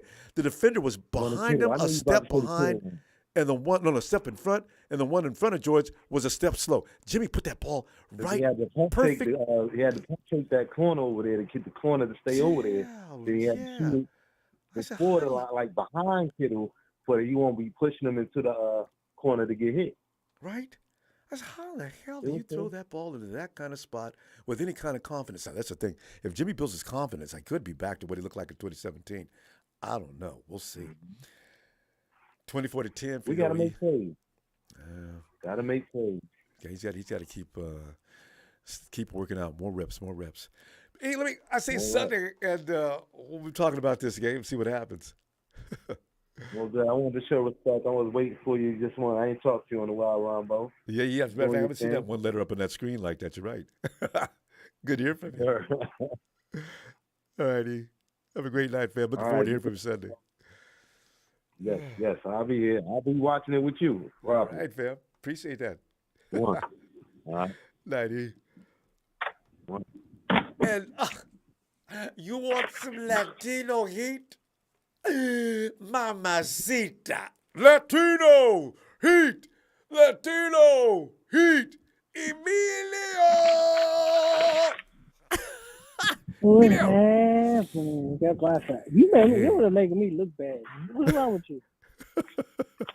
You know you did that. You talk about when you called in when I was crying about how we was going to win, knowing damn well we're going to get slaughtered. And you come in and calm. You would always calm me down. The team was full of bums. That's different. The team was full of bums. And we had bums. It's different. And you had no problem saying so, even though I was trying to believe in them. And you was right. Each and every week we got an I don't know asshole. what you believe. I honestly still don't get, to this day, I still don't know what you were looking at and what did you believe in. I just don't.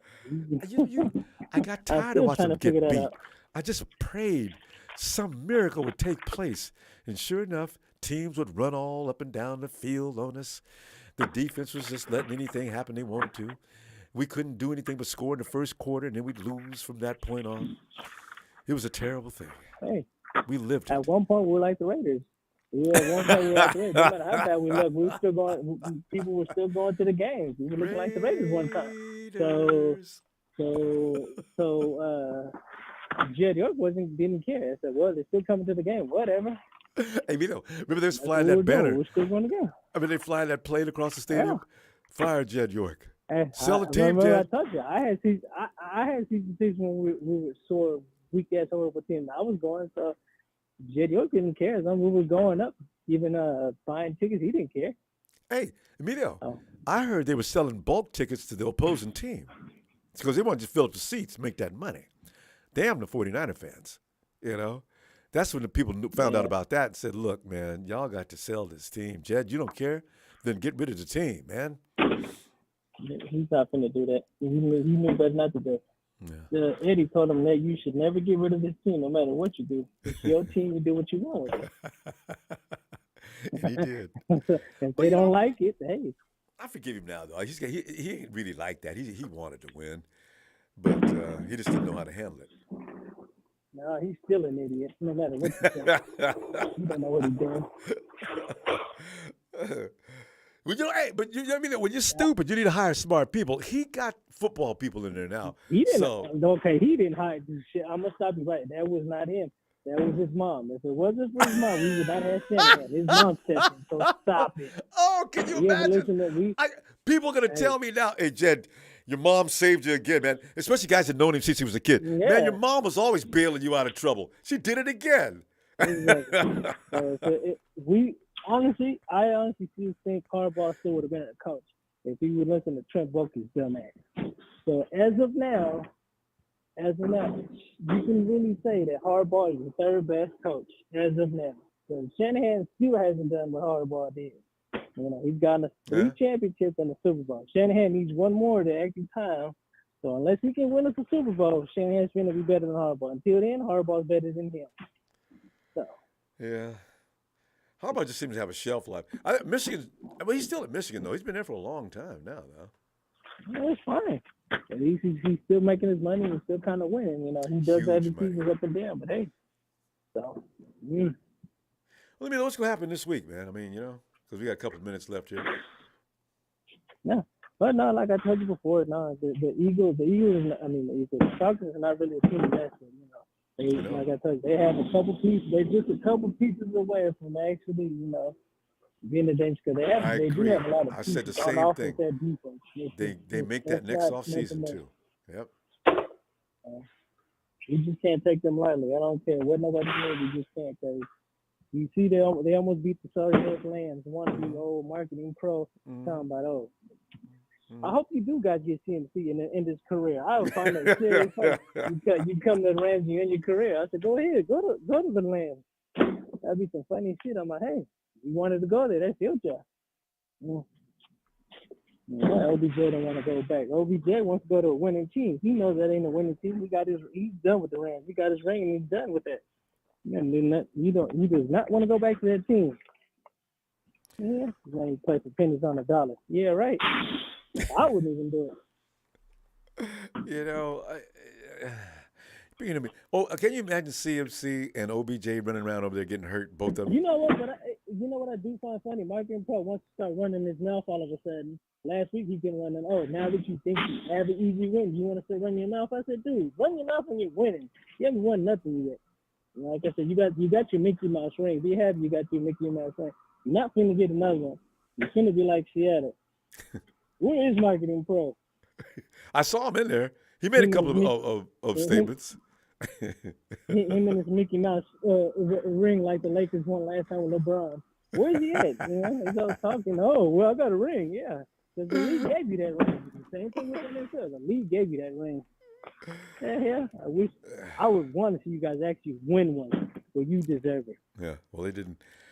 They're not going to be back this year. That's guaranteed. Anyway, fam, give me a score. Give me a score. It's gonna be a tough fight. I say we win.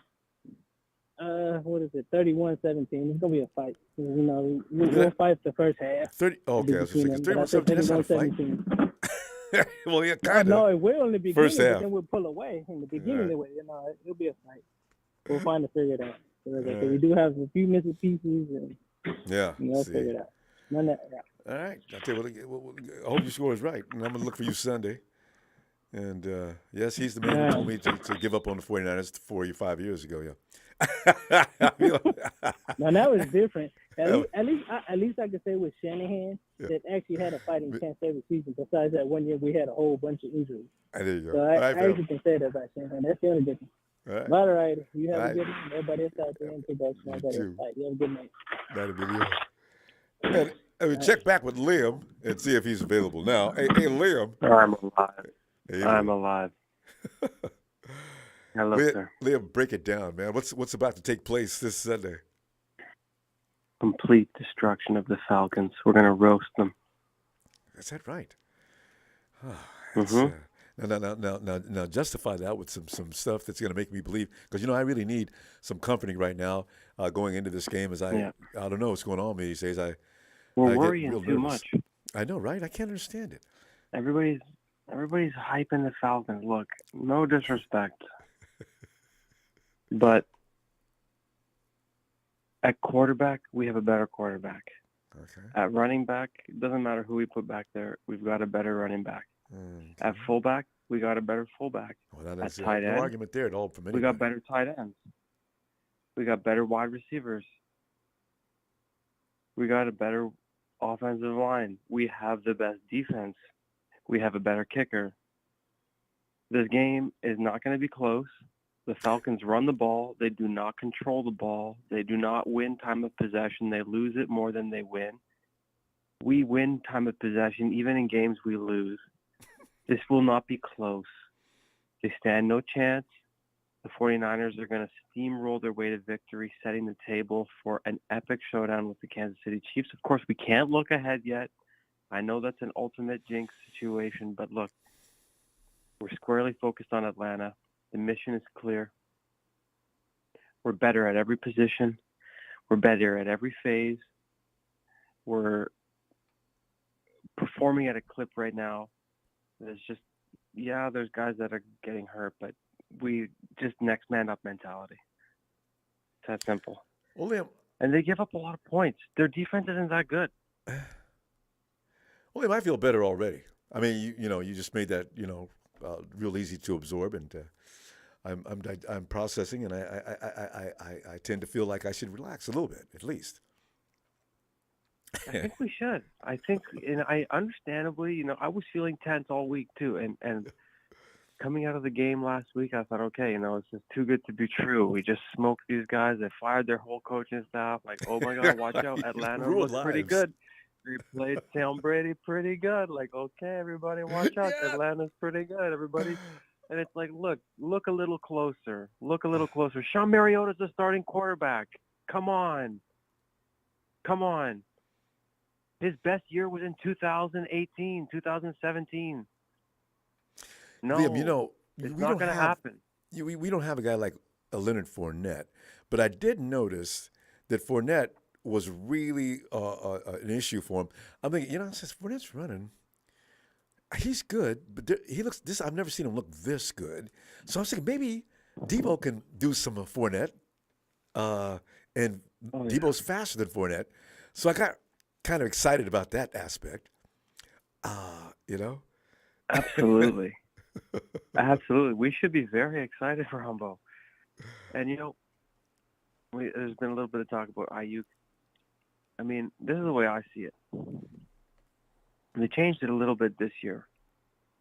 I think they started doing it a little bit at the beginning of the year, but and what I'm talking about right now is Jennings. They go to Jennings, in my view, on third downs. They go to him when they need that catch on third down. I don't know why, but they were doing that last year, it seemed to me. Yeah, they do it a lot.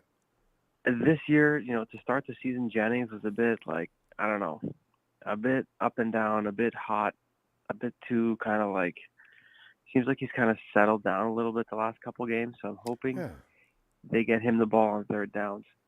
Ayuk, man, he's just so fast. He's like lightning. He's like, he just slips into these little Voids. Spaces so fast. I mean, he can't be covered. When you saw Diggs get smoked in the playoff last year, and then this time a couple of times this year, defenders, he's leaving them and grappling for air. Him and Jimmy just got to get together. I think that's all it takes. Another week or two, I think that connection starts to click because they haven't had any time together. I felt like last year, Ayuk and him had a good connection. I felt like Jimmy had liked throwing to him a little bit. Well, yeah, because they had time That's to sort of finally how I work felt. that out. That might be the same this year. I like Ayuk. I think he's, I mean, Best they route runner we better got. figure it out. Yeah. I mean, he's unbelievable, man. Like his speed, his quickness. I feel like last game there was a almost touchdown that he caught or a huge play. Forget what it was, but Ayuk was very close to something big in the last game or two. He looked over the or wrong something. shoulder, or they didn't get. See, that's another thing where they haven't got that worked out in advance.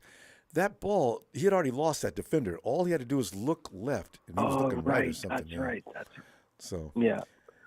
But I mean, I don't know. I look at it. I'm like, why is everybody tweaking about these guys? Come on. This is we're a long way from the Dirty Bird and the Atlanta Falcons. This is. Let me get your score. There ain't going to be no Dirty Bird on Sunday, and if there is, it's going to be the 49ers roasting them completely, and we're going to be eating them off a spit. That'll be the only Dirty Bird we see. And that's all we need to see. Liam, we need to get your score because we're going to have to pull up here. What do you got? They're not going to score a touchdown. You got them 0? It's going to be 31-6. There you go, 31-6. All right, Liam. Tell you what, I'll be looking for you All right, Sunday. thanks, Ronbo. And if you're right, you're going to get a lot of kudos from a lot of people. Mm-hmm. All right, fam. Yeah. All right. All right, bye.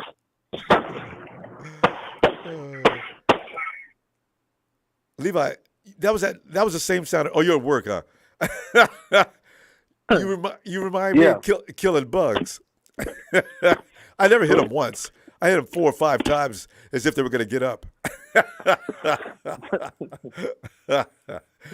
Hey, Levi, give us some on this game, man. It's Friday, man. What we like to do, we like to figure out who's going to be right on this and got the insights to know if we're going to win or lose and by how much. Yeah. Well, I think it's going to be let me see. The Falcons like to make a late game comeback. Don't they? So I'm going to give them like 17-28, 49ers. All right. I think Jimmy's going to come through this. I think he's going to come through. Hopefully he'll have a game like that Madden simulation game that I saw Cutback have where he threw 4 touchdowns and had a perfect passer rating. Like Mahomes and what's his name last week.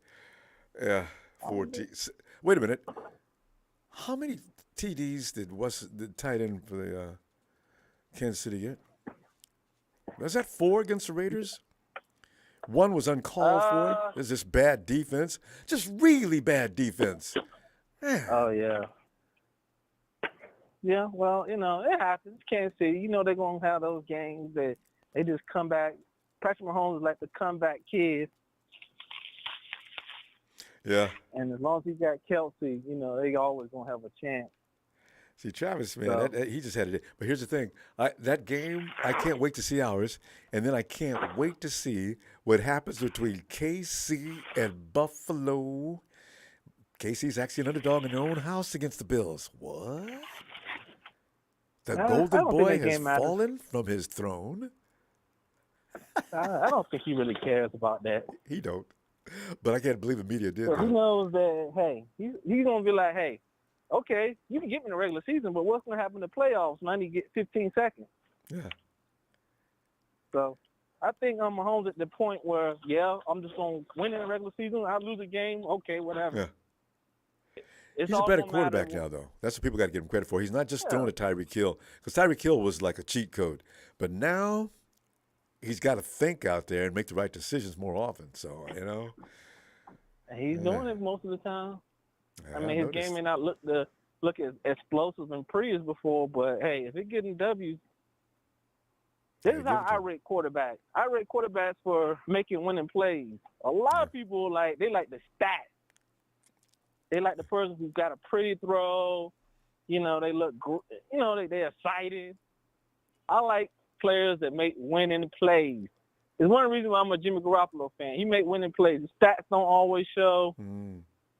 Got a lot harder to see where he does great most games. But he make winning plays. He make throws. They might scare you, but hey, most of the time, they lead to 70% wins. Yeah, he's over 60%, and he makes those throws, and everybody says, woo!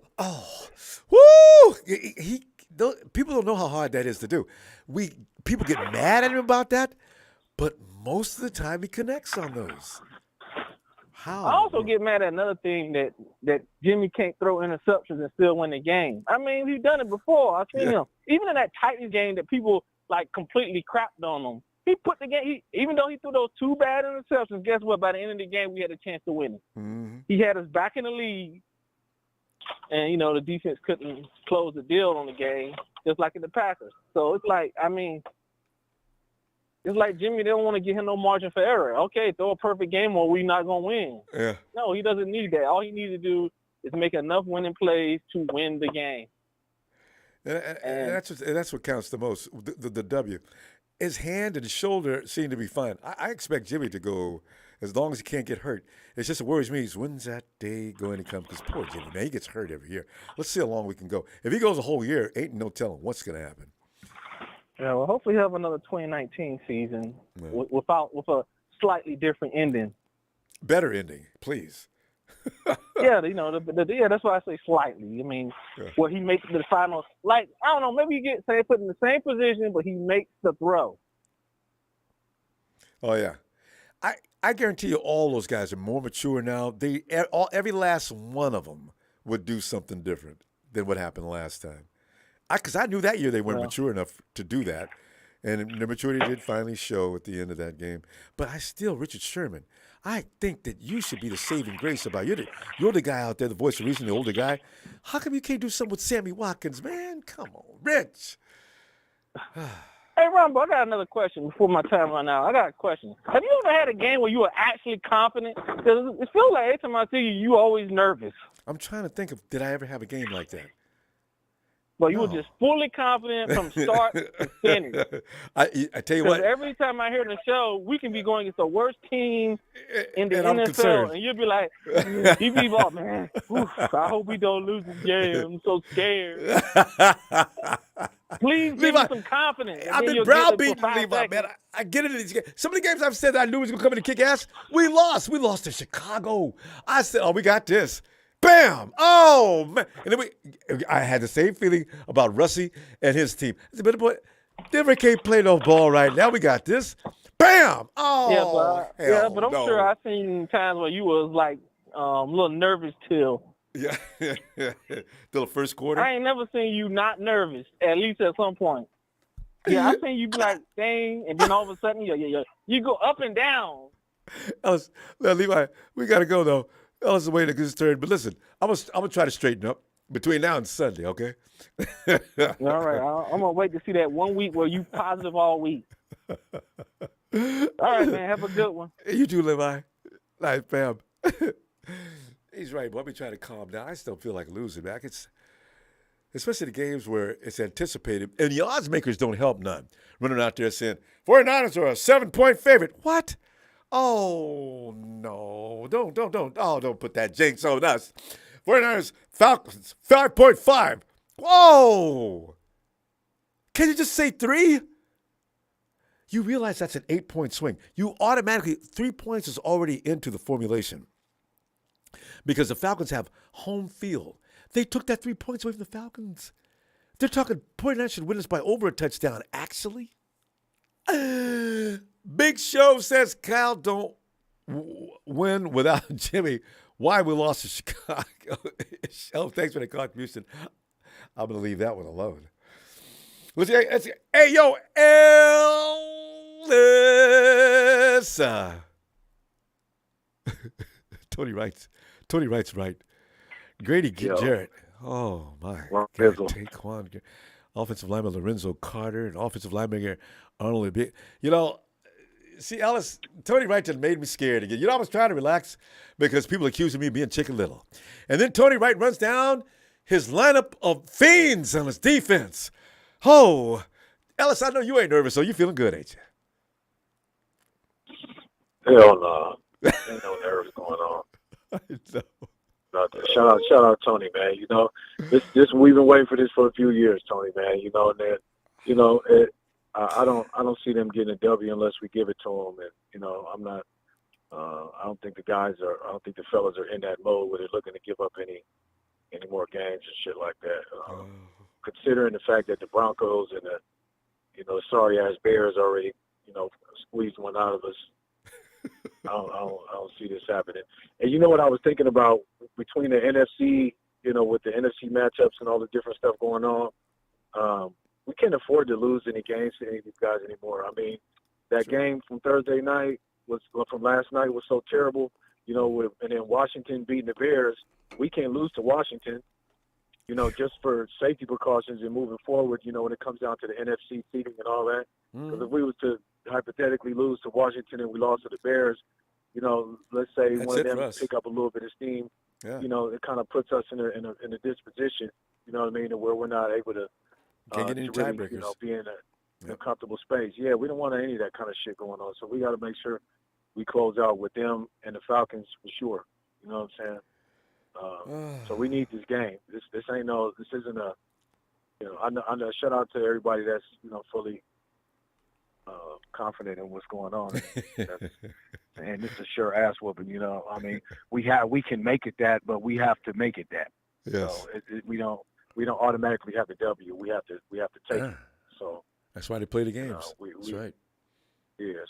Yeah. So no, I'm not in fear of nothing. I'm really. I think offensively we're gonna continue to look better. I don't understand why it takes a certain amount of games to get going and get the groove and stuff. But just from sitting around not doing anything. That's fine.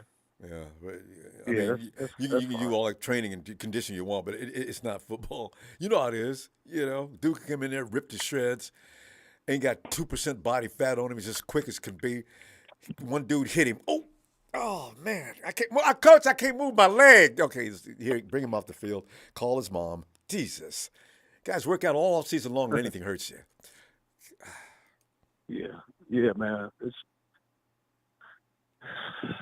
we got our. I mean, Kyle Pitts. I don't know if he's coming out full speed. Yeah, somebody in the chat said that. Coming off, so maybe we have to deal with him. He's coming off injury. He might be. They might just be trying to work him in. Yeah, he's not going to be coming in. Or intimidate, crazy like we are with Nick Bosa. But because Nick ain't playing. Yeah. Yeah, no, Nick's not playing. So we don't have to worry about having any back and forth about that. Mm. And I mean, they got Drake London. They got a few pieces. So they're going to come to play. Yeah, I saw him. He's going to be good. Yeah. That running back, Avery Williams, I don't want to be bothered with that. We had trouble with that last week with guys returning the ball. Robbie Gould almost got killed, right? Yeah, we can't afford to allow them to get their run game going. So, I think the defensive line is going to sustain, that they'll be able to they might get a little, I say under 100 yards total, rush, as far as their run game. They might get 200, yards of offense. I don't want to say they're not just going to do anything, but no, they get 200. They're at home. 200 maybe. Yeah, people just don't get beat up at their own house. Not usually. Unless, but there is the Lions, though. Where is Don Burr? That boy that's when I can really relax. As soon as I see Don Burr, I'm already amused. Yeah. Well, the Lions been putting up points, though, But they got shut all the way out. They got a few games into the 30s. They look good. They might be still taking L's. I don't know how they got shut out. How y'all get 0? You guys were just raised in hell 2 weeks before. Now you get 0? Makes no sense. But yeah, we got to get everything. The offense has got to go to the next level because each week they seem to be taking it up a notch. Hopefully they continue to do that. Trend continues. Yeah, the secondary I think is the only thing I'm concerned about. With Ambry and Dante, and then if they got Sam Womack in there, then I'll feel good. But he's got to come in and perform. You know what I mean? And he's a smaller corner. He's got length to him, but he hasn't really been getting any burn. He's got to get in some reps. You know what I mean, to get used to and adjust to the the speed of the game again. And especially covering on the outside. I think inside I feel more confident with him, but you can't put Demo on the outside. I don't know if you can put him on the outside though. They both have that. Demo ability. Demo doesn't whip his head around. He doesn't. He's not good at the catch point. It seems like he's got that Dante Johnson where they'll be right there, or and Akello Witherspoon. They really have a hard time when the ball's coming down. Like location. They're not looking at the wide receiver's eyes. Yeah, you can locate the ball, or you can just put your hands out towards where the wide receiver's hands are going. Follow their hands, and you can just knock the ball out. You could be in the way of the pass. Yeah, all that. You got to watch their eyes and all that. If your back is to the ball, you need to be paying that much more attention. You know what I'm saying? Just as much attention as you are trying to keep up with your feet, you need to be keeping up with your hands. Brace yourself to make a move. That's right. Ellis, what do you got for a score now? Shit.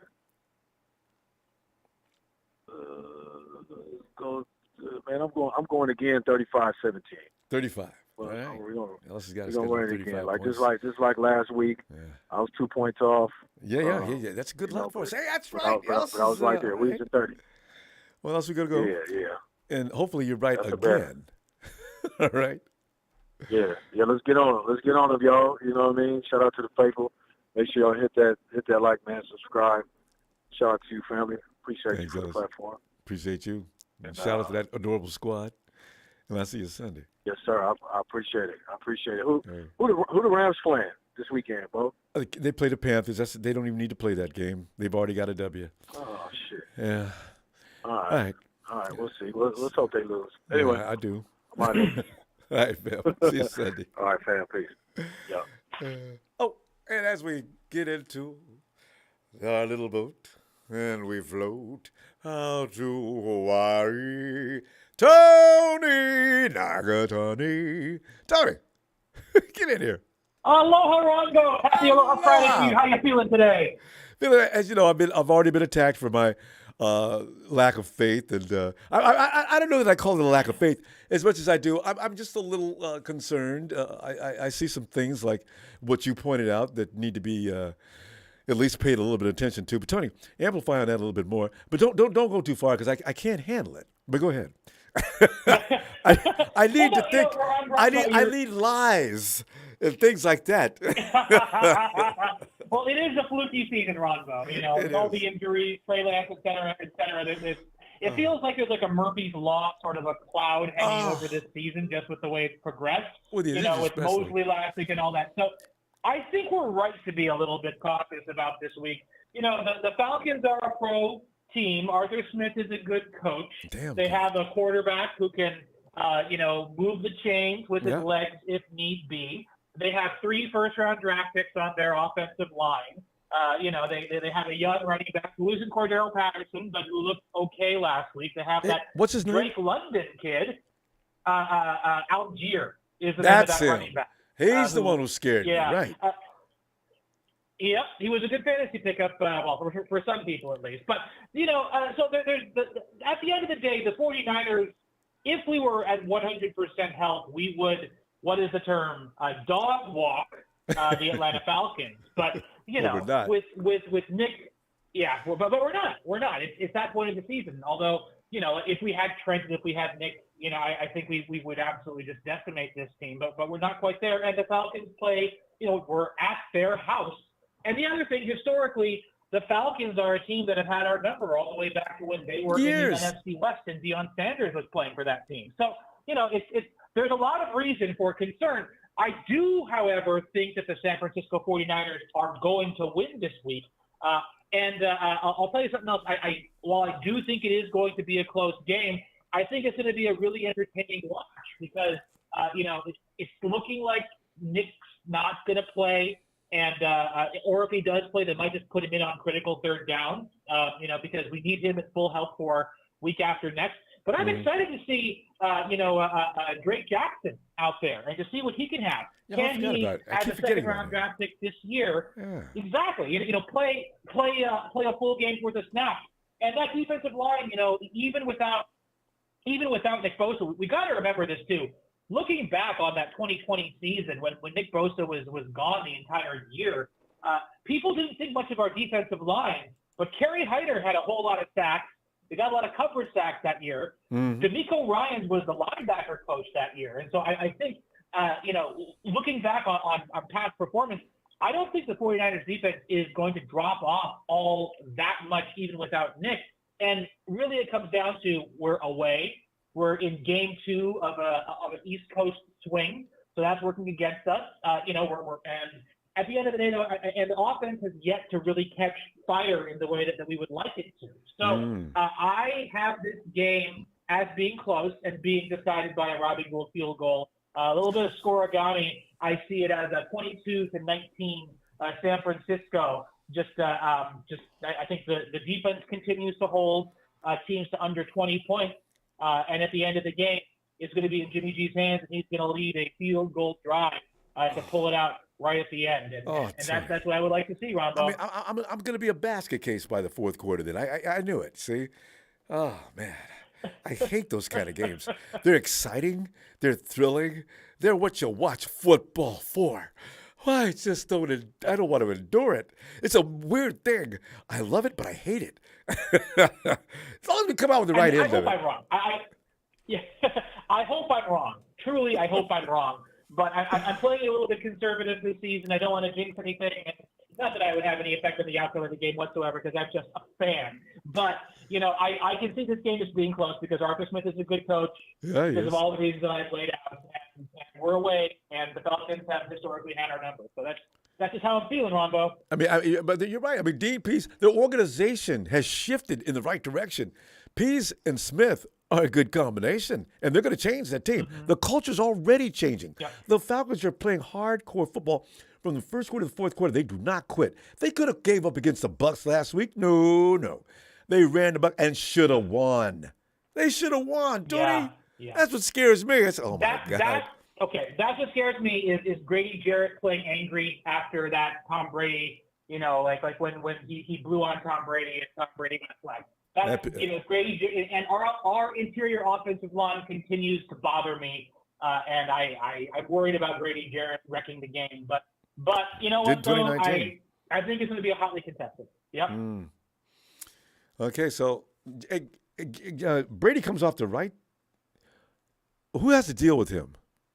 Is it Burford? Well, it's going to be. I think. They play a 4-3, so they'll probably line him up.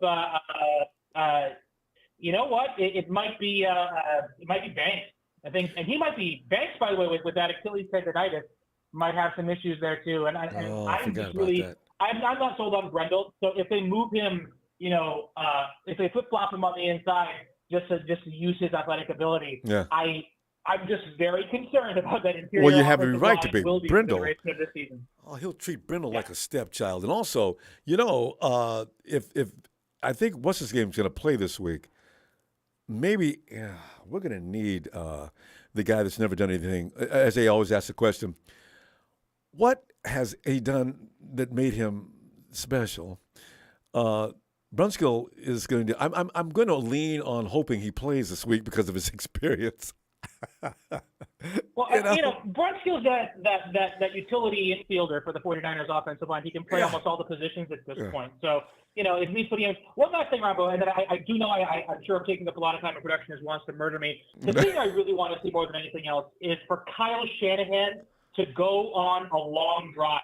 We haven't seen it this season. Like, I want to see like an 8-minute, 9-minute, maybe a 10-minute drive where they control that clock and just grind away. And I mean, that's what I've been itching for all season long, and we haven't had it yet. So if that can happen, then we control the game. And that's how we used to control the games. Yep. Tony, that's an excellent observation. Tell you what I'm going to do. I'm going to look for you Sunday, and it's going to be great. Tony, he was right. As I'm laying on the floor trying to do the program, you guys won't be able to see anything. You'll just be able to hear me. But I'll do my best to keep talking. Take care, Aloha, Tony. See you Sunday. There he goes. And here he comes, Z, the Dark One.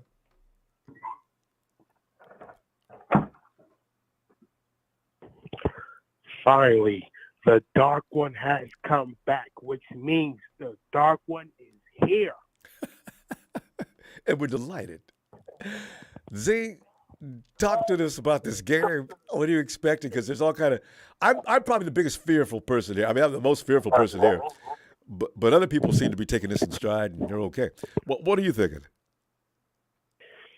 I'm thinking like we got the injuries are starting to pile up on us, so that's the only thing I'm worried about at this moment. Now we have a great team, so that means we have depth on the team. So that means next man up. If we can win this game with what we have right now, and as we work towards getting people to come back, I think we'll start to show that we have a great team to the point where we can do something with this. You know what I'm saying? Yeah, character building, exactly. If they can show the balls to do this with the guys we got out, you know how many Pro Bowlers we got out? Whew, my Lord. It's getting scary, man. It's really getting scary. But I just want us I want us to win this one, and because I want us to go on to KC, and I want us to have that motivation to win that too. Because they will. Hardcore. I want us to take it all. I want us to keep going far, and I want us to keep winning. I don't even want us to lose again, to be honest. I won't go that far because you can make yourself crazy. See, I worry about every game, and then when we do lose, well, okay, we got through that. We grew from it. We'll be all right.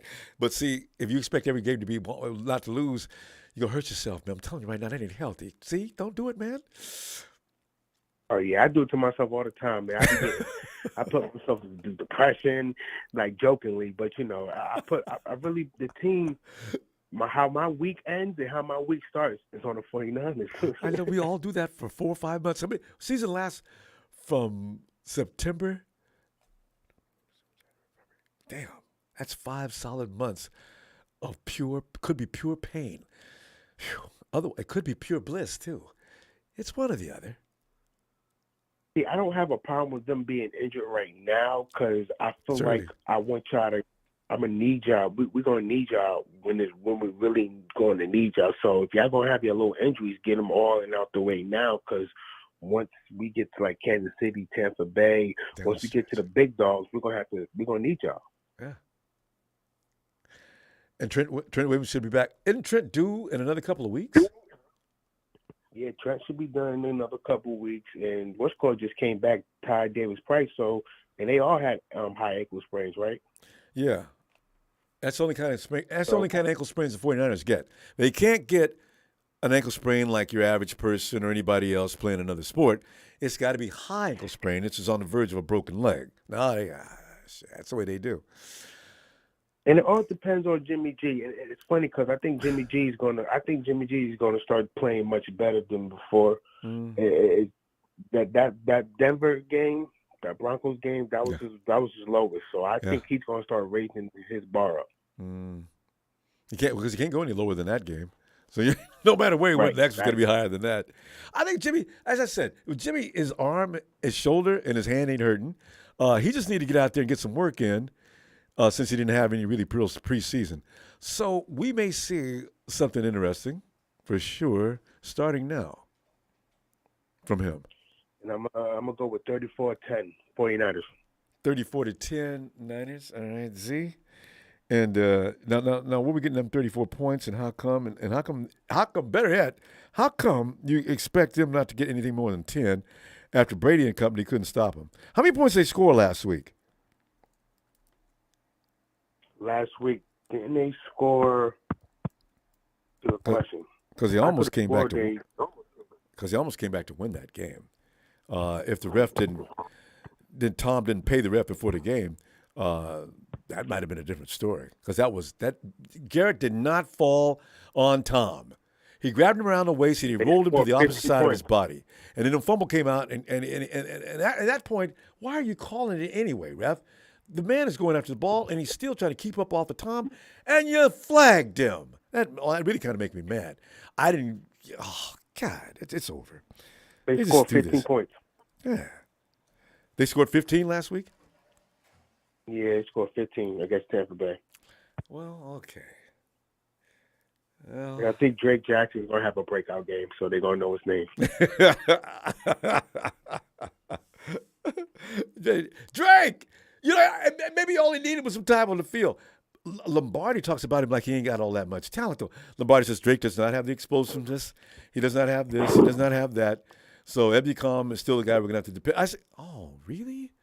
I thought he looked pretty. He's got linked. He does a lot of weird things with his body. That could be an asset. I want to see Drake this weekend too, though. Yeah, I think we're going. We got to win this game. We can't sleep on them. So we just got to keep each week. Just keep take a game by game. You know what I'm saying? Take each game, and that's it. Well, see, we're gonna go and we're gonna take a couple of days, and not only game by game, but a couple of days to get ready for this game and win it. All right. All right, fam. I got you down for 34-10, and we get ready to do it again. All right, fam. Z? Yes, sir. Darkwon out, and Darkwon always come back. Looking forward to it, fam. Night, Z. Right. And it's time for the Donut and Tanisha show. Donut and Tanisha, hello. What's going on, Ronbo? It's that time again. Yeah, and here's the thing, Donut. I am fine starting Mondays after the game, especially with this Victory Monday. Feeling great on Tuesday and Wednesday. And then we got to play who next week? I know I'm going to be a basket case by Thursday morning. But you know what?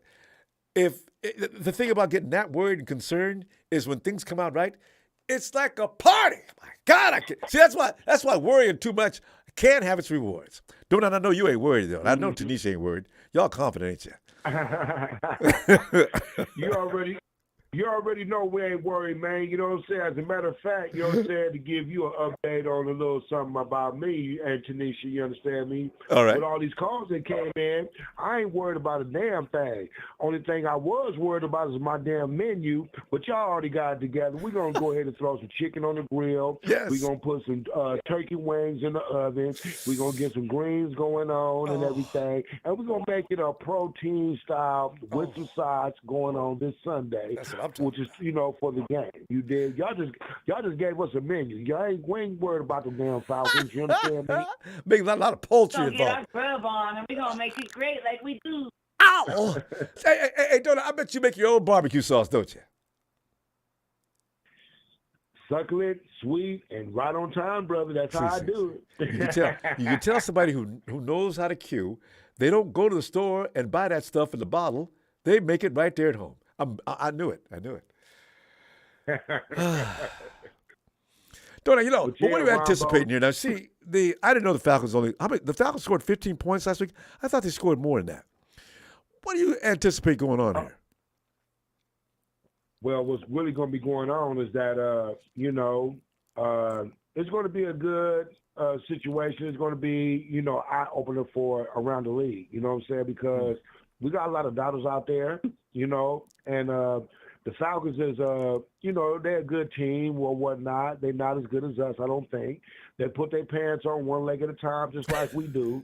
A couple of their players get paid millions of dollars just like ours do. Yeah. The only downfall with their squad is that, when we say next man up, it's like I said earlier this season. You know what I'm saying? We are the lucky ones because our backups in every position have potential to be starters around the league. You know what I'm saying? We don't have bums as backups, and people that we thought was bums is stepping up to the batter's cage, just like our man, Jalen Smith on the line, McKivitz before he went down. So before the Silverback coming back, we actually doing pretty good, Ronbo. Yeah. And the biggest thing that I want to talk about is not it's Kyle Shanahan. Just keep the play. Whatever you was thinking about last week, player, keep that same remedy going. Switch it up on them. Do not let up off the gas. Keep your foot on the neck. Keep that grill fire burning. And when it's all said and done, forget Russell Wilson. Let the 49ers cook, because it's not about just one person, Jimmy G, or the running backs, or the defense. Let the whole team cook, and let's go ahead and get this goal. Mm-hmm. And that's the formula right there. If they can adhere to that and follow that guide to the letter, they should be fine. Because this team is like nice thing about 49ers right now, it seems like the 49ers have actually come the big red and gold machine. You can plug people in there like they're going to do this weekend, and things can be close to the same effectiveness as they are when you got all the best parts of that engine out there. You know what I mean? Because you can go to the junk shop and get you a temporary part to make that car roll until you can go ahead and get that better part. I think the 49ers are starting to become like that. Because when I look at Talanoa Hufanga out there doing what he does, I said, now, wait a minute. Now, we just got rid of Kowalski just left, and we're not missing a beat here. And you look at Dre. Remember last year we lost Dre Greenlaw? And we didn't even know about Al-Shar. That boy is a magnificent linebacker. Didn't even know it. See, this way, Indeed. They call that diamond in the rough, you know what I'm saying, all around. You know what I mean? And that's what we do. You know what I'm saying? It's like that good homegrown, as we like to say. You know what I'm saying? Wait. Sometimes you got to spend. What's up? I had to take a hit off that homegrown. Yeah. Right? That's right. Indeed. You know what, Ronbo? I know time is ticking right now, man, but I got to give a special update of the week. You know what I'm saying? Hey, we already gave one about Seattle Seahawks, but you Rams fans out there, y'all talking smack, but I know y'all shaking in y'all boots because the news is already out. Cam Akers is not playing this week. You're only playing with the one line. And you know how Sean McVay like to do. He like to play with one running back. He's trying to play with two like us and everything. But Cam Akers is out, ladies and gentlemen. Faithful, get ready to salute. Let's see them go down. Whoever's going to lose on against Arizona and Seattle, I want Seattle to lose, but whoever loses against them two, they're going to go down. Let's go ahead and get this one win, and let's stay on top of the NFC West, baby. And the Panthers going to be mad as hell because those guys that are on the team say, you know what, we look like we look like the worst dumpster fire in the league. Let's go in here and kick the Rams' ass. They don't have any idea how PO'd we are. Get in there, CMC. Get them. Oh, man. I think you're going to see a couple of 49ers fans wearing a little hat or something, you know what I'm saying? Just to say, hey, no Rams. It's going to be funny, though. If they have, every week the Rams fans have more of the opposing team's fans in the stadium than this. If they have more Panther fans in that stadium this week, this will be the ultimate embarrassment. Panthers fans, please, even not you know what I would do if I was in that area? I would go ahead and buy a Panther jersey just for this game. And I'd come into the game acting like, I'm here to support the Panthers. They would not know I'm a 49ers fan in disguise, just to continue the embarrassment of the SoFi Stadium. Whose house is this? Don't belong to y'all. Mm-hmm. Hey, and if you can't wear a T-shirt or a jersey that day, at least break out the grill. I don't care what the temperature is in your area. Get that North Carolina style barbecue flowing. You know what I'm saying? Let everybody smell the goodness. You know what I'm saying? Help them out with the goodness, with that good aroma, baby. That's how you do it. Hey. Big Show says, I want to try some donut. Wait. Hold on, Delphi. Big Show said, I want to try some donut and tea. No, donut and tea. Barbecue. Love my fave couple. There you go. Hey, Big Show shouting out to Donut and Tanisha. Donut. Hey, Big Show. Thank you, Big Show. Thank you so much. We appreciate you.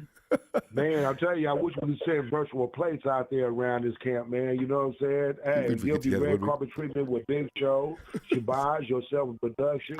You know what I'm saying? Man, a couple of other folks, you know what I'm saying? Got to bring some extra meat, though, because I go crazy. Damn, what score you got on this game, though? We're going to keep it simple. We're going to keep it light. You know what I'm saying? We're going to keep it sweet because we understand how our defense rolls. We're going to go with 24-6. Oh, yes. Keeping them down a couple of field goals. No touchdowns here. Just a couple of field goals. Let's keep this defense number one in the league like we are, baby. And Rams, I'm sorry about that. We hate to take that title from you, but the defense win championships, and so far we're leading the league with it. But we're not sorry. Not at all. Woo! In order to beat a man, you got to beat the man. Ow! Beat the man. Woo! That's right. Because when you walk down, like Ric Flair said, when you walk down that aisle and your lights is all bright, you're going to have to play the 49ers in week 8 that night. Woo! I love it. So, Tanisha, we're going to go. I'll be looking for y'all Sunday. Be sure to marinate that meat overnight. I ain't telling you nothing you don't already know. And make sure you put sweet pickles in that potato salad. I used to argue with my auntie all the time. Don't put no dill pickles in my potato salad. Okay. You already know, man. We got that. We got that. Matter of fact, we might got to post it again, baby. All chicken and all protein, baby. We got you. I love it. Y'all have a great night. I'm going to see you Sunday. Yes, indeed. Thank you, Big Show. Take it easy, Shabazz, and good night, faithful. And bang, bang, 90 gang. Bang, 90 gang, baby. There you go. TNN. Oh, man. Can you imagine them opening up their own barbecue house? You know, just for the personality and PR juice, they'd have people just flocking it everywhere. Brian Cole says, hey, shout out to Lily. She turned 11 today. Oh, Lily, you're getting up there now, aren't you? Happy boo-boos, hey. Happy birthday, Lily. Red and gold time today. Happy Nana.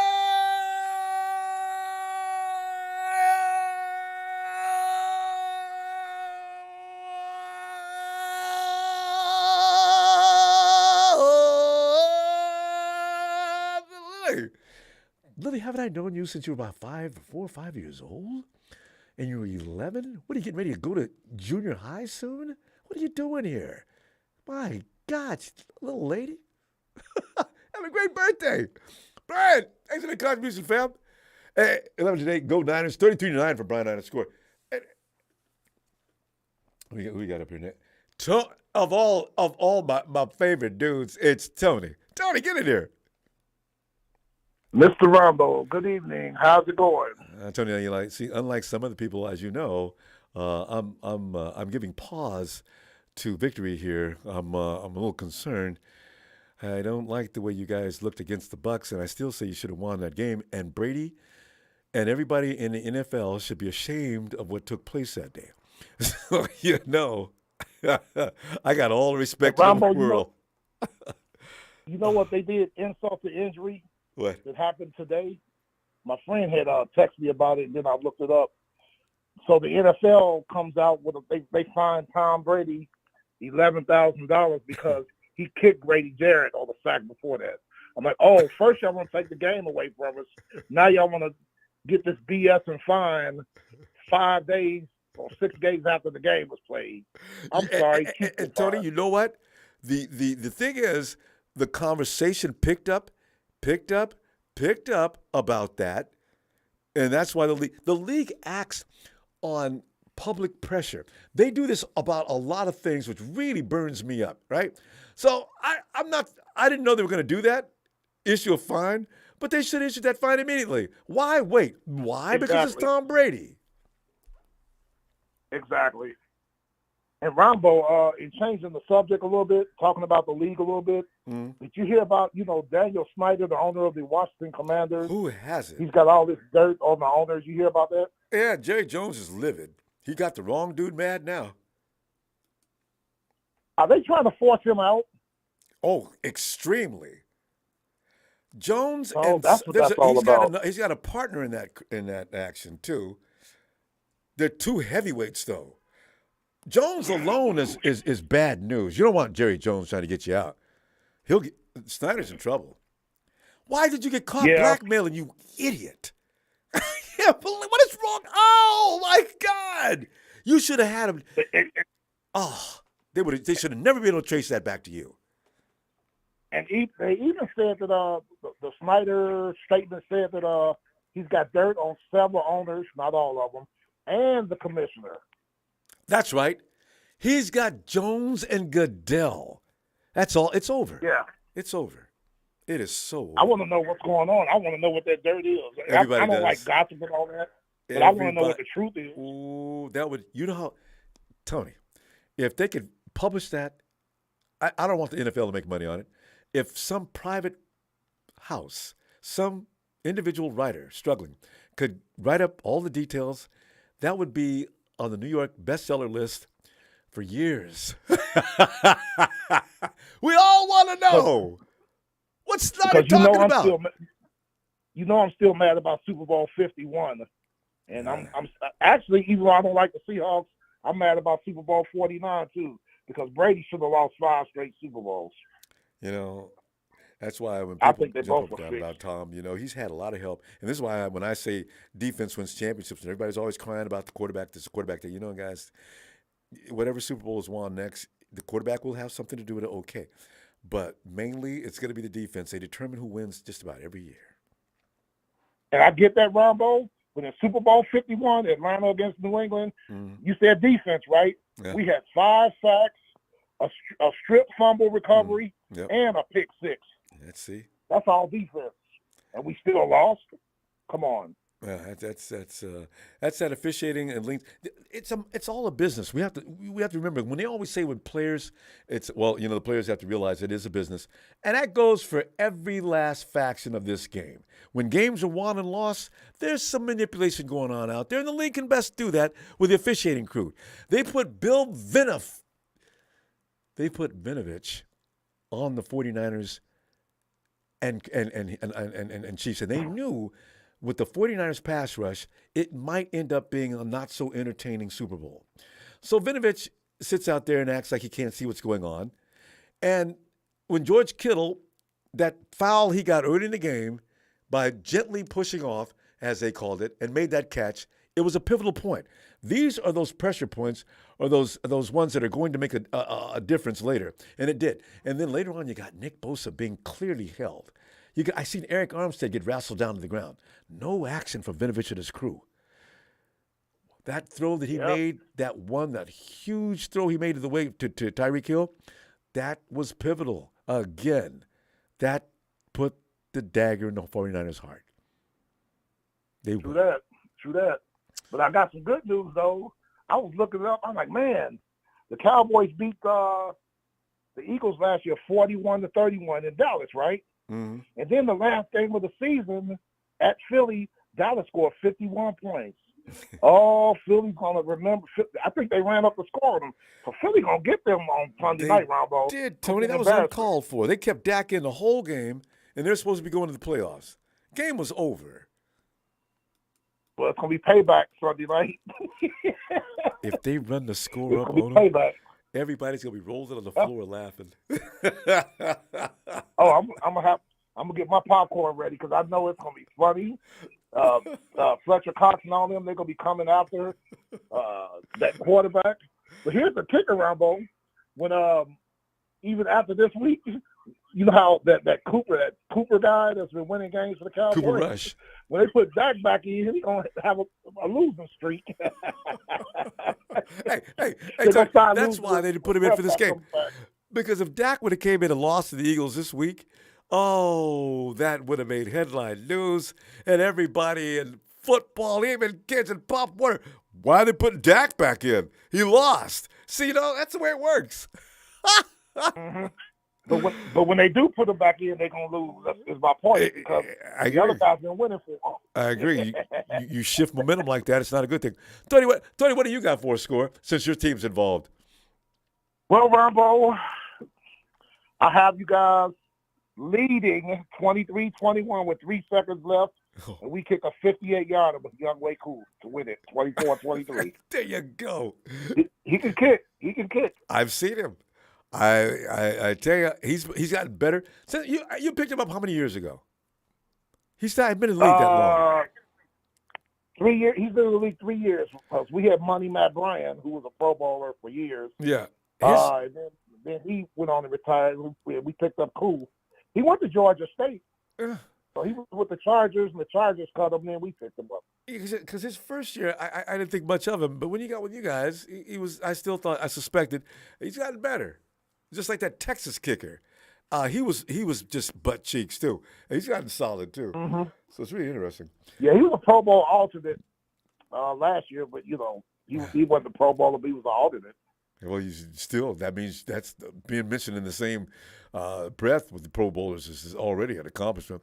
Except for Cooper, what's his name? Matt over with the Patriots, Mac Jones. People still will not give Mac Jones any credit, love, or respect. And then somebody, I think it was Big Show. Well, he was in the Pro Bowl. And people would have to show. I said, I ain't gonna say that, but you know what, guys? We need to get up off Mac Jones. Okay, Mac Jones is not what everybody loves in a quarterback.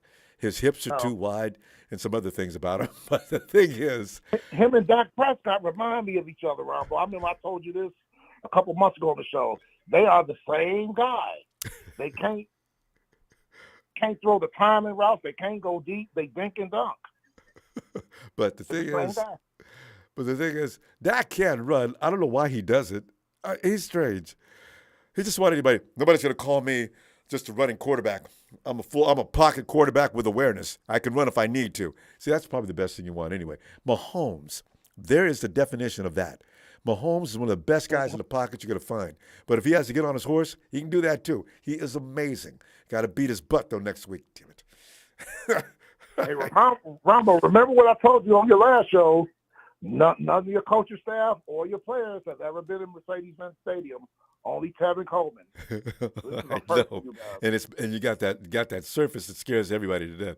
Tony, we got to go. I'll tell you what. Good luck to you. No, what am I saying? We're playing each other. May the best man win. All right? Yes, sir. And no injuries. We don't want any injuries. Neither side. We want everybody healthy. That's right. All right, Tony. I'll see you Sunday. Tevin Coleman's going to come back to get us. I am really afraid of that. We're going to find out. All right, Tony. Have a great night. All right, take care. I'll see you later, sir. See you Sunday. Night, Tony. Oh, God. So there's only two things I want to see this weekend, though. I want to see us win, of course. If the Panthers beat the Rams, I think that'll make my season right there. That's it. Because, you got, where's Rudy? I can't even find him on Twitter anymore. Anybody see Rudy, tell him I'm looking for him. Okay? Yeah. And, fam, don't forget to hit that like. I love the like hits. I really do. And don't subscribe. We have fun like this all the time. We'll introduce you to some great people in our chat. And you'll have the Rams fans to slap and kick around all you like to. And I'll see you Sunday. In your face, at your place.